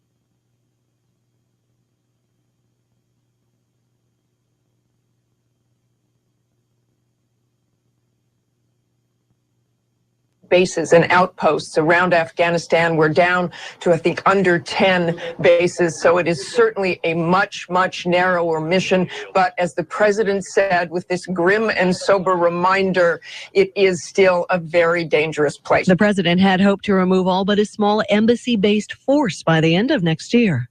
Flying somewhere today, you may have some delays after a computer glitch last night affecting the system, which checks passenger names against a terror watch list. It was only for about an hour and a half, but it caused real problems at busy airports like New York's JFK.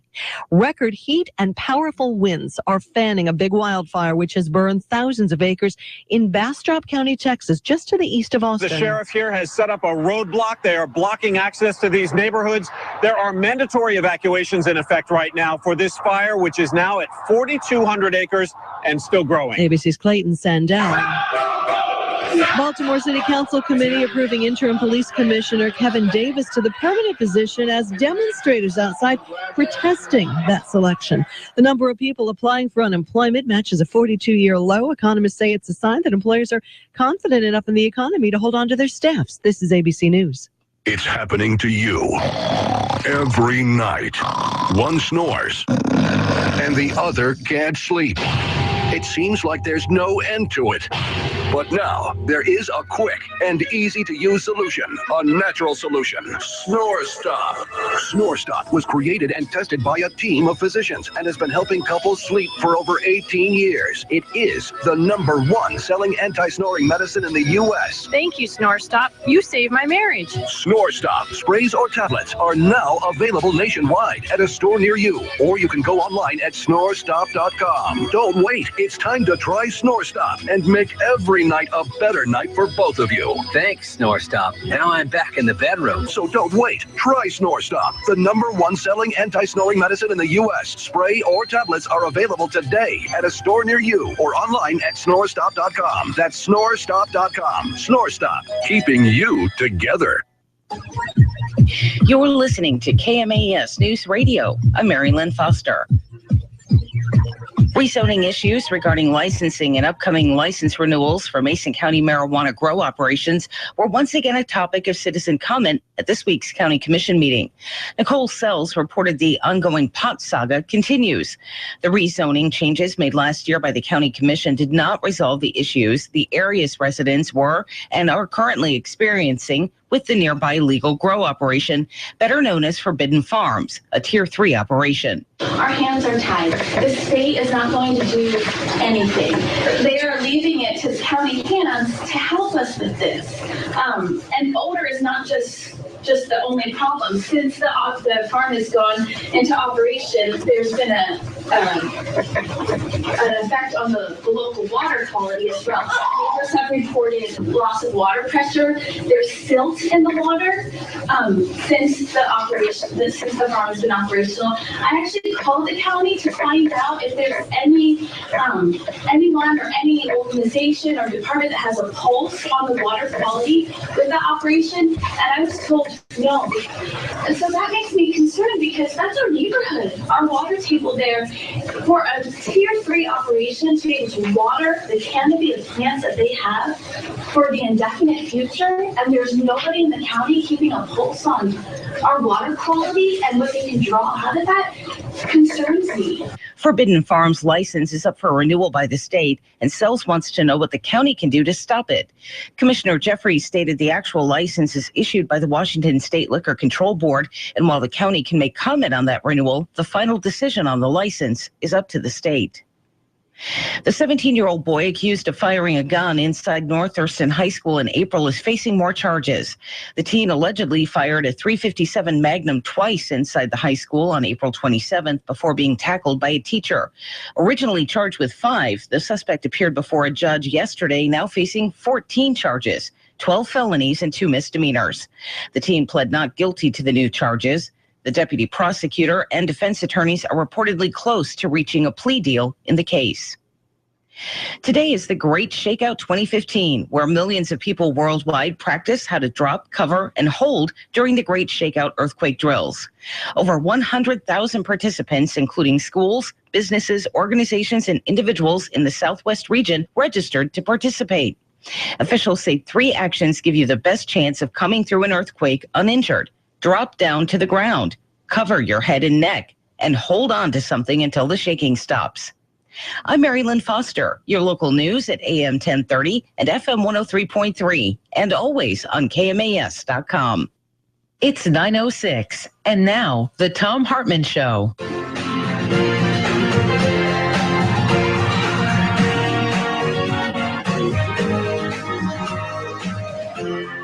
This is the Thom Hartmann Program. And good afternoon, listeners. This is the Thom Hartmann Program. I'm Sam Sachs, again filling in for Thom Hartmann today. It's just past high noon in Washington, D.C., and we're broadcasting on commercial radio stations from coast to coast. We're also on Sirius XM all across North American continent, on Pacifica stations across America, Europe, and Africa, and on American Forces Radio on every U.S. military base in the world, and simulcast as TV on both Dish Network, DirecTV, and cable systems across the country. You know, we're the most listened to progressive talk show in the world, and I'm happy to be here talking to you this afternoon. And there is a lot of stuff going on in the world today, a lot of news to get to, a lot of stuff to talk about. We've got another Republican coming forward, just as the Majority Leader Kevin McCarthy did, saying that the Benghazi Committee was politically motivated to take Hillary Clinton down. They just can't help themselves, it appears. We've got more weird stuff in the punditry class about who won the debate last night, or 2 nights ago, the Democratic debate on Tuesday night. We're going to dive in to the disconnect. This is something we talked about on the show yesterday, why pundits and newspapers all across the country all proclaimed Hillary Clinton the winner of Tuesday's debate. And yet, average people watching the debate saw something completely different. What's responsible for this disconnect? Why are people saying that Hillary Clinton won the debate when everybody else who watched it thinks that Bernie won? Another story, we've got apparently another Edward Snowden at work here. The Intercept has published top secret documents providing new insights into the U.S. military and CIA's drone assassination program. This is actually a huge story that's going across the internet this morning. We're gonna dive into that a little bit more, and proof that aliens might exist and might be way more advanced than we are. In a far-off star, they might have found an alien megastructure getting solar energy or some alien civilization. So, a place we can ship the libertarians to here pretty soon. But first, I want to start with some not good news, at least. From 1979 until 1989, the Soviet Union was bogged down in Afghanistan. They were fighting a war there. It's more than 9 years they were in Afghanistan. And here in the West, we refer to that as the bear trap. And the war likely played a role in the ultimate demise, the collapse of the Soviet Union. And the lessons here were pretty clear. It is very, very difficult to fight a war in Afghanistan. It's very difficult. The terrain makes it difficult. It's also extremely expensive to fight a war in Afghanistan. But that wasn't a lesson we really learned 14 years ago when we decided to launch a war in Afghanistan following the 9/11 attacks. And in those 14 intervening years, we still haven't learned that lesson. We've been there far longer than the Soviets now. We've been in Afghanistan. And it is the nation's longest running war, and there doesn't appear to be an end in sight. It's being reported today that the Obama administration's initial plans to withdraw all U.S. troops from Afghanistan before he leaves office, that plan has been scrapped. The administration was planning to leave just a small contingent of troops, embassy security in the war-torn country after he left office. That's not going to happen anymore. Quoting anonymous officials, the Associated Press noted that the Pentagon plans to keep its current force size of roughly 10,000 U.S. soldiers in the country through all of next year. The number will eventually be whittled down to 5,500 at the beginning of 2018. At the beginning of 2018. So, we're going to have a large number of troops in there well after President Obama has left office. And this is going to be an issue that's going to be on the campaign trail. This is not a war that is going to be ended as the president had proclaimed. In fact, he proclaimed in 2014, December 2014, this is what President Obama said about the Afghanistan war. For more than 13 years, ever since nearly 3,000 innocent lives were taken from us on 9/11, our nation has been at war in Afghanistan. Now, thanks to the extraordinary sacrifices of our men and women in uniform, our combat mission in Afghanistan is ending, and the longest war in American history is coming to a responsible conclusion. With today's reports, we know that's not happening. And what about the situation in Iraq, right? I mean, that was another war that the president had promised to end. In fact, had a speech a few years ago saying that combat missions in Iraq had ended as well, just like the Afghanistan war. Of course, we have thousands of troops there too. Let's get a clip ready. Here was the president speaking today. This was just about an hour ago, a half hour ago. Clip 4. This was the president explaining his decision to keep troops in the country in Afghanistan much longer than he had initially planned. My goal has been to make sure that we give every opportunity for Afghanistan to succeed while we're still making sure that we're meeting our core missions. And as I've continually said, my approach is to assess the situation on the ground, figure out what's working, figure out what's not working, make adjustments where necessary. Those adjustments have been made. This won't probably be the last. What is the president's legacy going to be here? Here are two wars that he inherited that he hasn't been able to wind down. And of course, this isn't an easy job here. It's easy from me in these studios in Washington, D.C. to talk about what we should be doing in Afghanistan. But what's known is what we've been doing for the last 14 years in Afghanistan isn't working. I mean, we have 10,000 troops there, and yet that hasn't stopped the recent momentum of the Taliban taking Kunduz. And that's one of the reasons why we're sticking around there. You know, these conditions on the ground that the president is talking about. I want to hear from you on what this president's legacy is going to be on war. I mean, in addition to these two wars in Afghanistan and Iraq, we've seen the president launch bombing campaigns in several new countries. You know, Syria, Libya. And what can we expect from another president? I mean, surely the Republican candidates who want to talk about committing thousands of U.S. troops on the ground in Syria would love to expand the military footprint across the region. I mean, these guys don't have any problem with staying in Afghanistan longer. So we know what's going to come from the Republican candidates who want to be president on this issue.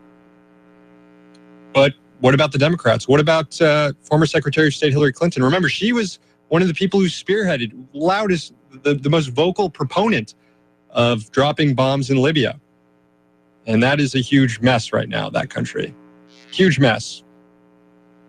I think that Clinton actually escaped Tuesday night's debate without really having to explain her reasoning, her rationale in Libya. Because in retrospect here, it's looking like the decision to depose Gaddafi hasn't bode well for the people living on the ground there. But we'll talk about more of this throughout the show. I want to hear your thoughts on what's going on in Afghanistan. And what is it? Is it the office? Is it the White House that stops people from being able to draw down wars? Speaking of the former Secretary of State, Hillary Clinton, the gifts just keep coming for her.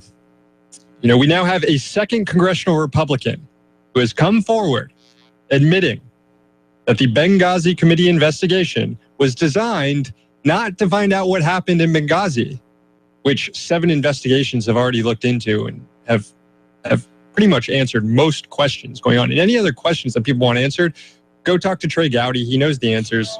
They're secret, these names of people. When we come back, I want to play this clip of a New York Republican congressman explaining the true reason why the Benghazi Committee was formed. And Republicans everywhere are going to be cringing as a result of what he said. That's going to come up after this break. Don't go anywhere.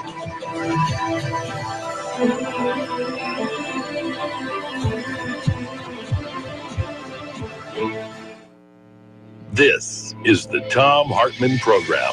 I'm Sam Sachs, filling in for Thom Hartmann. More the radio show coming up after this break.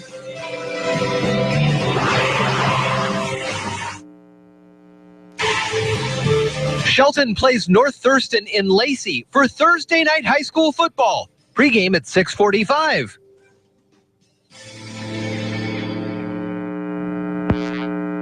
I've always liked anything that rolls, explodes, and makes noise. Jay Leno's back with a new show about the rides that move us. It is more than just about cars. It's about style. It's about the personalities, why people like cars. It's about the way vehicles make you feel. Every car has a story, and everybody has a story about their car. It's not just about fancy cars. It's about vehicles that touch a nerve. Jay Leno's Garage. All new Wednesdays at 10. It's having the story that goes with the car. CNBC. Call Quicken Loans now at 800-QUICKEN to see if you qualify for the government's Home Affordable Refinance Program, or HARP. And for 5 years in a row now, J.D. Power has ranked Quicken Loans highest in the nation in customer satisfaction. And for the second year in a row, they've also ranked us highest in mortgage servicing. Call 800-QUICKEN or visit QuickenLoans.com. Visit jdpower.com for award information. Call for cost information and conditions. Equal housing lender, licensed in all 50 states. NMLSconsumeraccess.org, number 3030. If you're a business professional, you know it's no longer a 9-to-5 world. Technology has enabled us to conduct business from virtually anywhere at any time. But you need the right tools. Technology that's built for business. I have your solution. ShareFile by Citrix. ShareFile offers online file sharing, sending, and storage that is both easy and secure. You can create a custom-branded, password-protected space for your company that allows you to share files with clients and colleagues under your control. Send files of almost any size without the frustration of bounce backs. Access your files from your mobile phone or iPad from wherever you are. I am so impressed with how ShareFile lets me send large files over the internet without worrying about crashing my or other people's email boxes, and it's solidly secure. If you don't have ShareFile yet for your business, get started today with this special risk-free offer for my listeners, a 30-day free trial plus double storage. Remember, to get my special offer, visit sharefile.com, click on the radio microphone, and enter my first name, Tom. That's sharefile.com. Click the mic and type in my first name, Tom. I'm a dad, and if you're trying to think of a great gift for dad, I've got the perfect idea. The SodaStream soda maker, just like I own. SodaStream turns water into great tasting soda at home in just seconds. SodaStream makes a great gift for any occasion. Makes great tasting soda at home in fewer than 30 seconds with SodaStream. Are you paying $2 for a can of energy drink? With SodaStream, you can enjoy energy drinks at a fraction of the cost. SodaStream home soda makers are the size of a small coffee maker and come in several different styles and colors. It's really simple to use. You fill a bottle with cold water and secure it to the machine. You push the button to carbonate the water, and then you add your choice of flavor. With over 50 regular, diet, and all-natural flavors to choose from, there's a flavor for everyone in the family. SodaStream just introduced a variety of Country Time and Crystal Light flavors, so now you can enjoy sparkling tea, lemonade, and fruit flavors in addition to all your favorite soda flavors. Buy everything you need at retailers like Bed Bath & Beyond, Macy's, Kohl's, Target, and Walmart. Just visit SodaStream.com to find stores near you. SodaStream, a smarter way to enjoy soda. All businesses, big or small, have letters and packages to send out, but making trips back and forth to the post office can be a waste of your time. So you can either lease a postage meter, so expensive with hidden fees, expensive inks, long-term commitments, or you can use Stamps.com like I do. With Stamps.com, you can do so much more than with any meter at a fraction of the cost. Buy and print official U.S. postage using just your computer and printer. It's so easy and convenient. And the best part is that with Stamps.com, you'll never have to go to the post office again. I use and highly recommend you use Stamps.com. It's such a great way to save time and money. You know the old saying, time is money? That's because it is. Why not save both time and money like I do with Stamps.com? Right now, use my name, Tom, for this special offer. It's a no-risk trial plus a $110 bonus offer, which includes a digital scale and up to $55 in free postage. Don't wait. Go to Stamps.com, and before you do anything else, click on the radio microphone at the top of the homepage and type in Tom. At Stamps.com, enter Tom.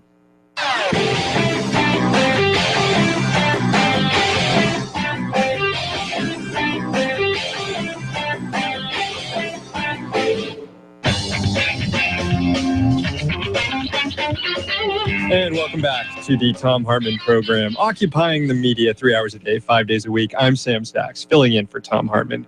Now, before the break, we were just getting into some more good news for Hillary Clinton here.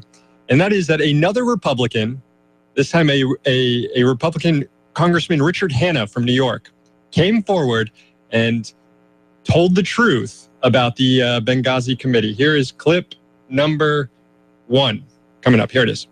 Kevin McCarthy basically blew himself up with that comment over the Benghazi committee. Which sometimes the biggest sin you can commit in D.C. is to tell the truth. Yeah. And I this may not be politically correct, but I think that there was a big part of this investigation that was designed to go after people, and an individual, Hillary Clinton. Whoops. Not supposed to say that, Congressman. Not supposed to say that when you're engaged in a conspiracy here. You know, I'm sure Republicans have had the date, next week's date, of when Hillary Clinton is testifying in front of this Benghazi committee. They had it circled. They couldn't wait. This is going to be the moment where they were going to nail her on television here in front of everybody and ruin her chances. And they've just completely blown it now. With Kevin McCarthy's comments a few weeks ago, which cost him the speakership, among other things that cost him the speakership. And now Congressman Richard Hanna here, letting the veil slip on what this committee was all about. And now Hillary can go in there next week and play the victim. Look, these guys are on record saying what this committee was for. So their main goal, just like Senator Mitch McConnell said, his main goal was to make sure President Obama was a one-term president a few years ago. He failed at that. This time, the main goal was to make sure that Hillary Clinton would not be elected president. And based on their own, gaffes here, they've sort of screwed that up. In fact, they've bolstered her chances here by giving her a tool that she can then, knock over the Republicans' head when she testifies there. That's some messed up stuff. Let's see. Anybody have a phone call here? Let's talk. Let's take a phone call. Input on Clinton here. Rich from Calumet, Michigan. You're on the air. Rich? Rich, I can't hear you. You're going to have to talk into your phone. All right. Looks like we don't have Rich. Wait. No? No Rich. Okay, Rich. Let's go with Donald from Oak Park, Illinois. Donald, you're on the air. Yes, hi. How you doing?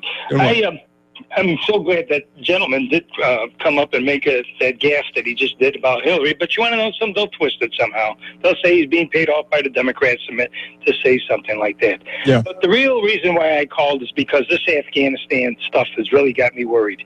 We've been in there for 13 years, and they still haven't been able to defend themselves. We were giving Karzai, the plant that we put in there, that we helped him get the Russian troops out of there, $2 billion a week, according to what Norman Goldman used to talk about that all the time. And here we are, we're going to stay in there even longer. This is a war that's never going to end. And the American people better start getting wise to this, because we are going to end up like Russia. We keep engaging in more and more of these conflicts. We're going to be just like Russia. We're not going to be able to afford the very things that are needed. I mean, we already are there almost, Donald. You're talking about not being able to afford these things. We're in sequester. We're in a time of austerity right now, with Republicans saying we can't afford anything because we've spent trillions of dollars in these wars. That's right. And, I hate to say this, but the American people are at fault. They should start marching like they did back in the 60s when we were facing the Vietnam War. And something that really pisses me off? I'm sorry, I didn't mean to use that word. But the thing is they talk about losing 5,000 soldiers in 10 years, and they can't get away. They cannot break away now because they've lost 5,000 soldiers in 10 years.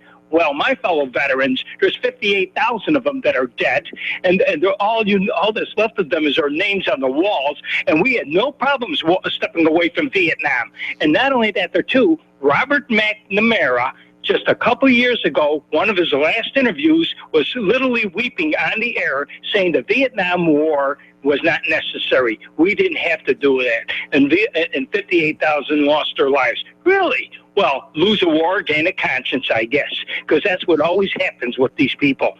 We finally get out of things, and then we reflect on it and say, well, it was the wrong thing to do, and we admit it. This is the same thing. America better wake up to this here, and if they don't, they should start the damn draft and get all these flag wavers to get some skin in the game, and especially those politicians. Let their kids come home in body bags. Right.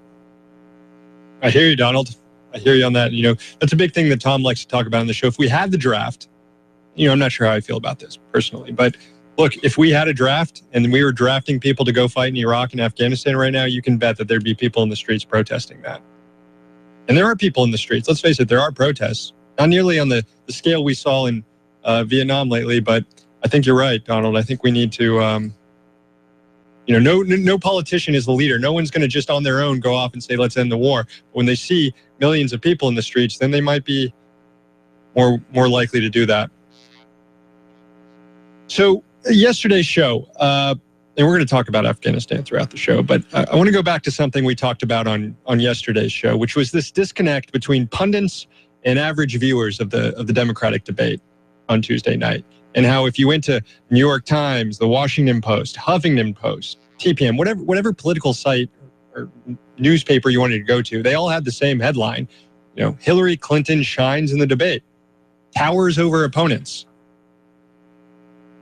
And yet, when you go and look at these polls, when these online polls, pretty unscientific, but also these focus groups, which are more scientific, if you look at the results of this stuff, it's pretty clear what people watching the debate who aren't pundits thought won, who they thought won, and that's Bernie Sanders. CNN poll had Bernie Sanders 81% to Clinton 12%, winning the debate. Same on Drudge, Daily Kos, Slate, the Syracuse University poll.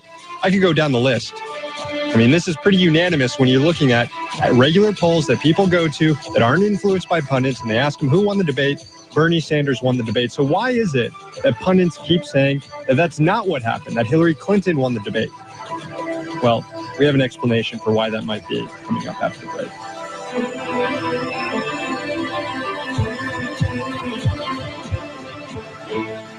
You're listening to the Thom Hartmann Program. Call 202-536-2370. 202-536-3270. You heard it. I want to hear from you. Call in. Talk to me.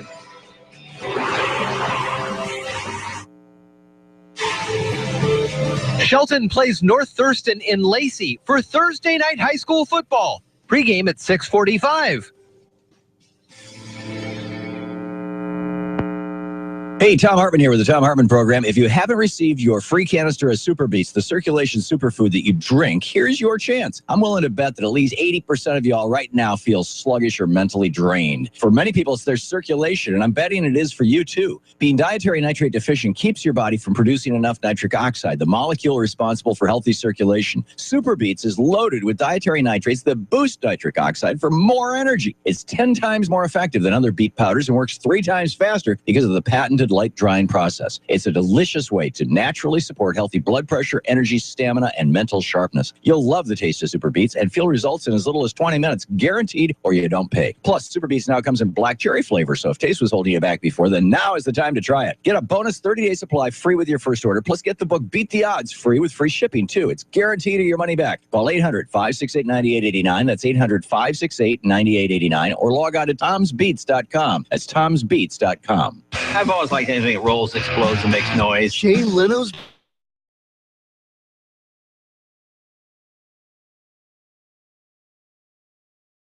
More than just about white cars. It's about the way vehicles make you feel. Every car has a story, and everybody has a story about their car. It's not just about fancy cars. It's about vehicles that touch a nerve. Jay Leno's Garage. All new Wednesdays at 10.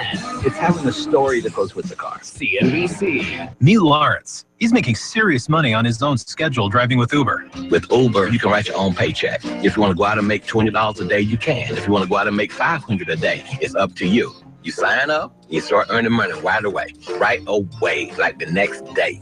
Turn it off when you want to make money, you turn it off when you don't. It's just that simple. What are you waiting for? Thanks, Lawrence. To start making great money with your car, sign up to drive today at drivewithuber.com. That's drivewithuber.com. You're listening to KMAS News Radio. I'm Mary Lynn Foster. Rezoning issues regarding licensing and upcoming license renewals for Mason County marijuana grow operations were once again a topic of citizen comment at this week's County Commission meeting. Nicole Sells reported the ongoing pot saga continues.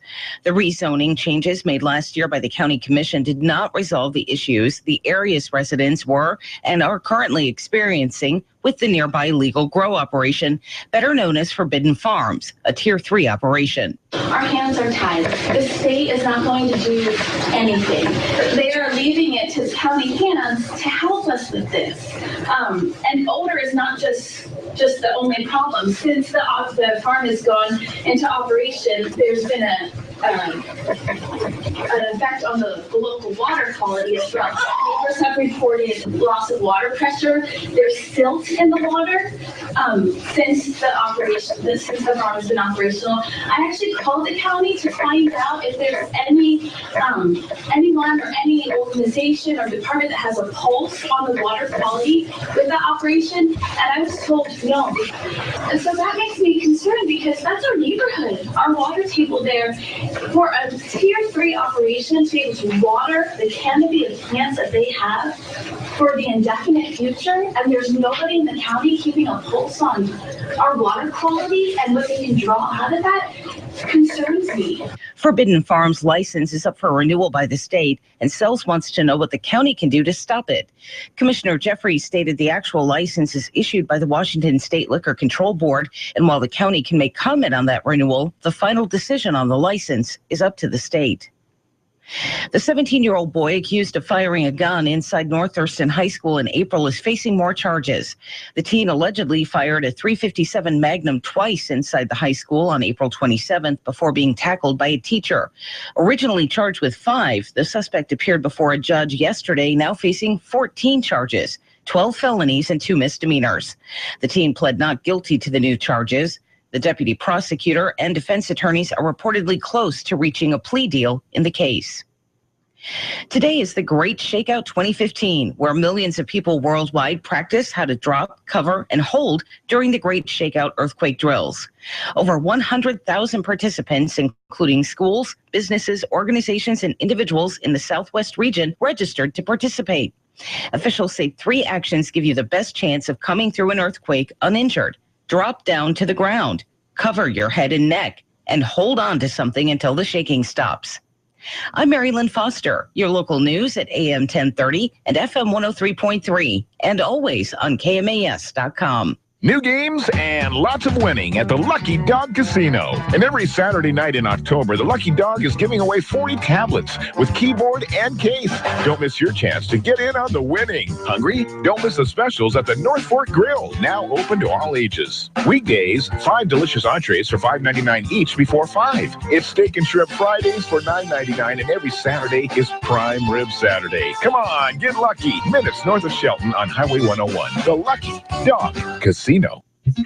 Some clouds today. Hi, Jeff Slakey taking a look at the South Sound forecast on KMAS News Radio, AM 1030 and FM 103.3. Mid-60s today with mostly sunny skies, some clouds here or there. Tomorrow, 70, 75 on Friday. Looks like the rain shows up either Friday overnight, but Saturday for sure. Coming up on KMAS, Free Talk Live at 6, Alex Jones at 9, and Art Bell at midnight, right here on KMAS.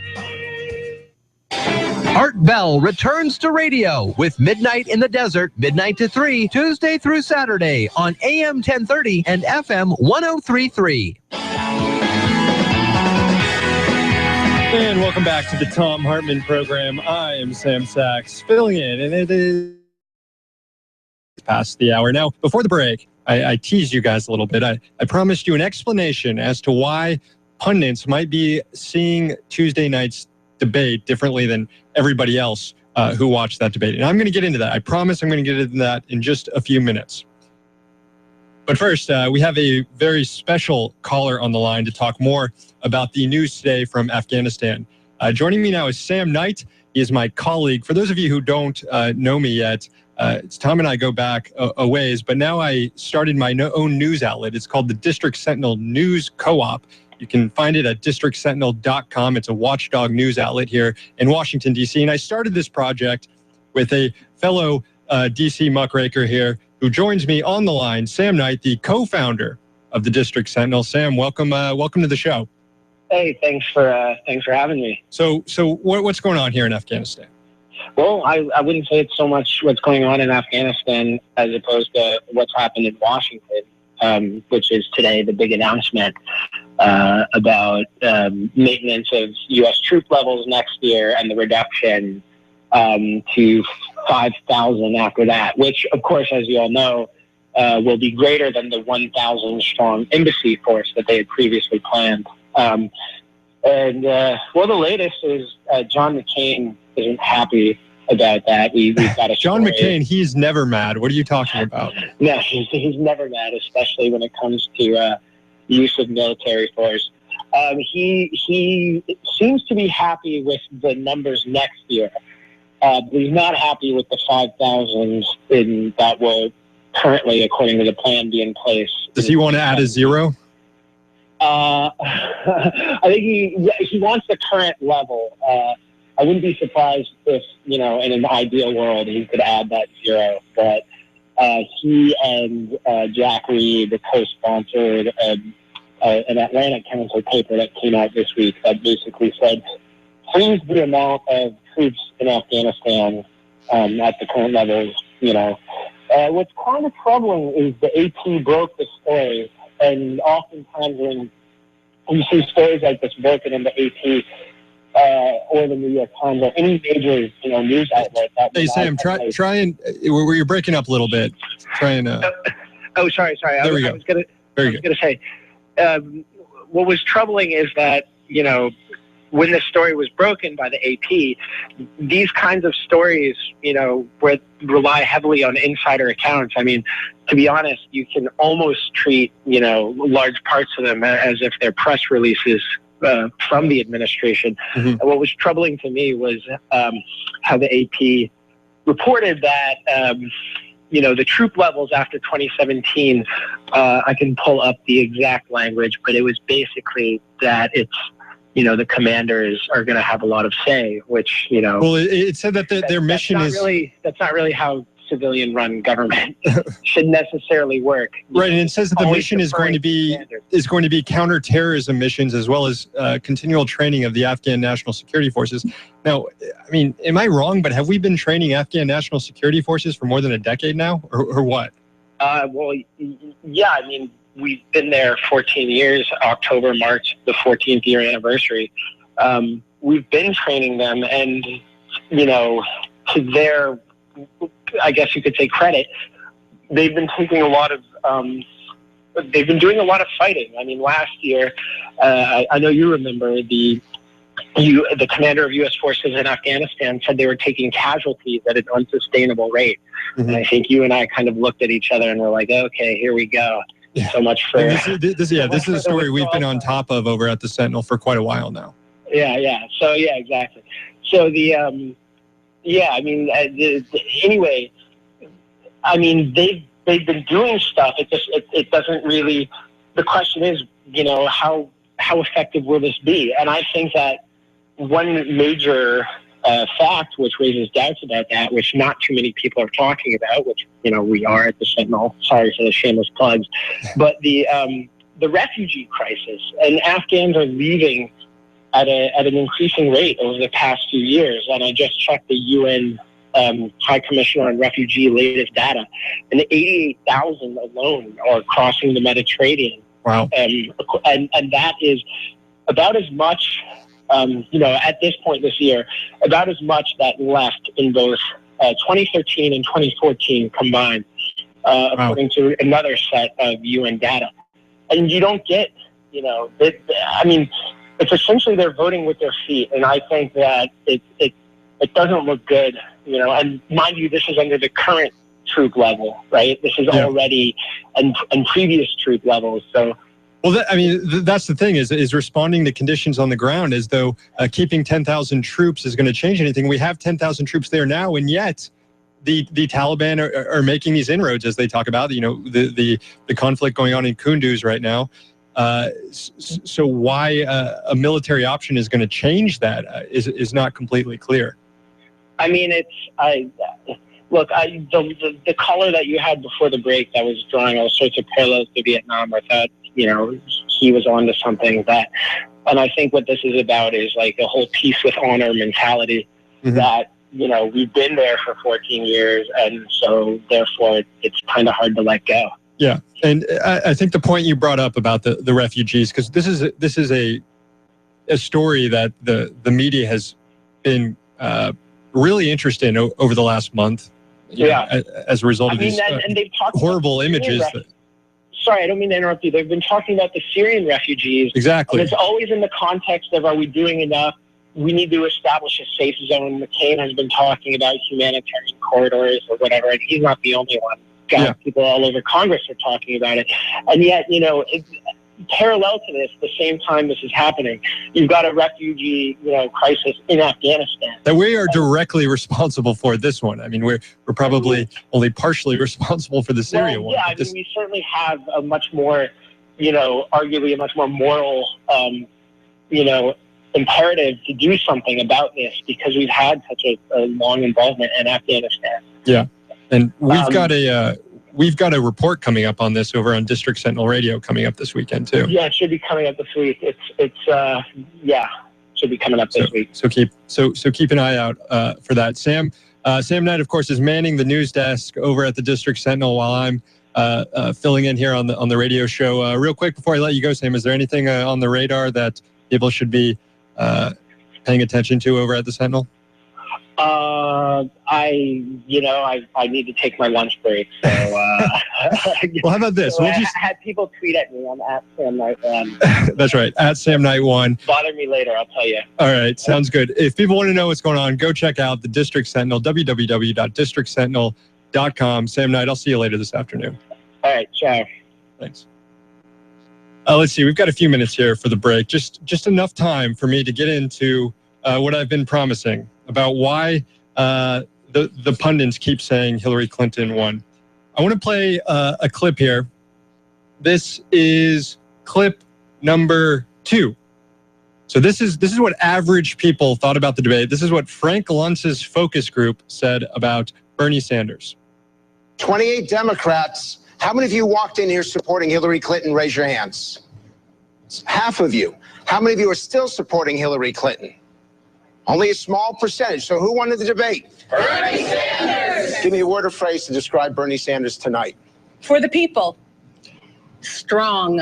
Straightforward. Confident. Insider and outsider. Direct. Sincere. Powerful. Educator. Smart. I mean, sure, this is a Frank Luntz focus group, and sure, they might have a vested interest in making it look like Hillary Clinton didn't win the debate since they feel that she might be the candidate. But look, what those people said is the same thing, the same exact thing that polls all across the internet have said. And I've read a few of focus groups and polls, whether it's from the National Review, the Slate, MSNBC, all these places overwhelmingly have Bernie Sanders winning. And then we go to something that Chris Matthews said. This is clip number 3. Something that Chris Matthews said last night about his thoughts on Bernie Sanders winning the debate. I thought, and initially I was outvoted by our producers and everyone else. I thought Bernie roused that crowd up like nobody. Every single applause line made sense. It was about how the rich have all the money. They're dominating and corrupting American politics because of Citizens United. They ought to pay the price of college tuition. They ought to help us with Social Security benefit increase. They ought to do it all. It was basically a class argument against people of absolutely supreme wealth.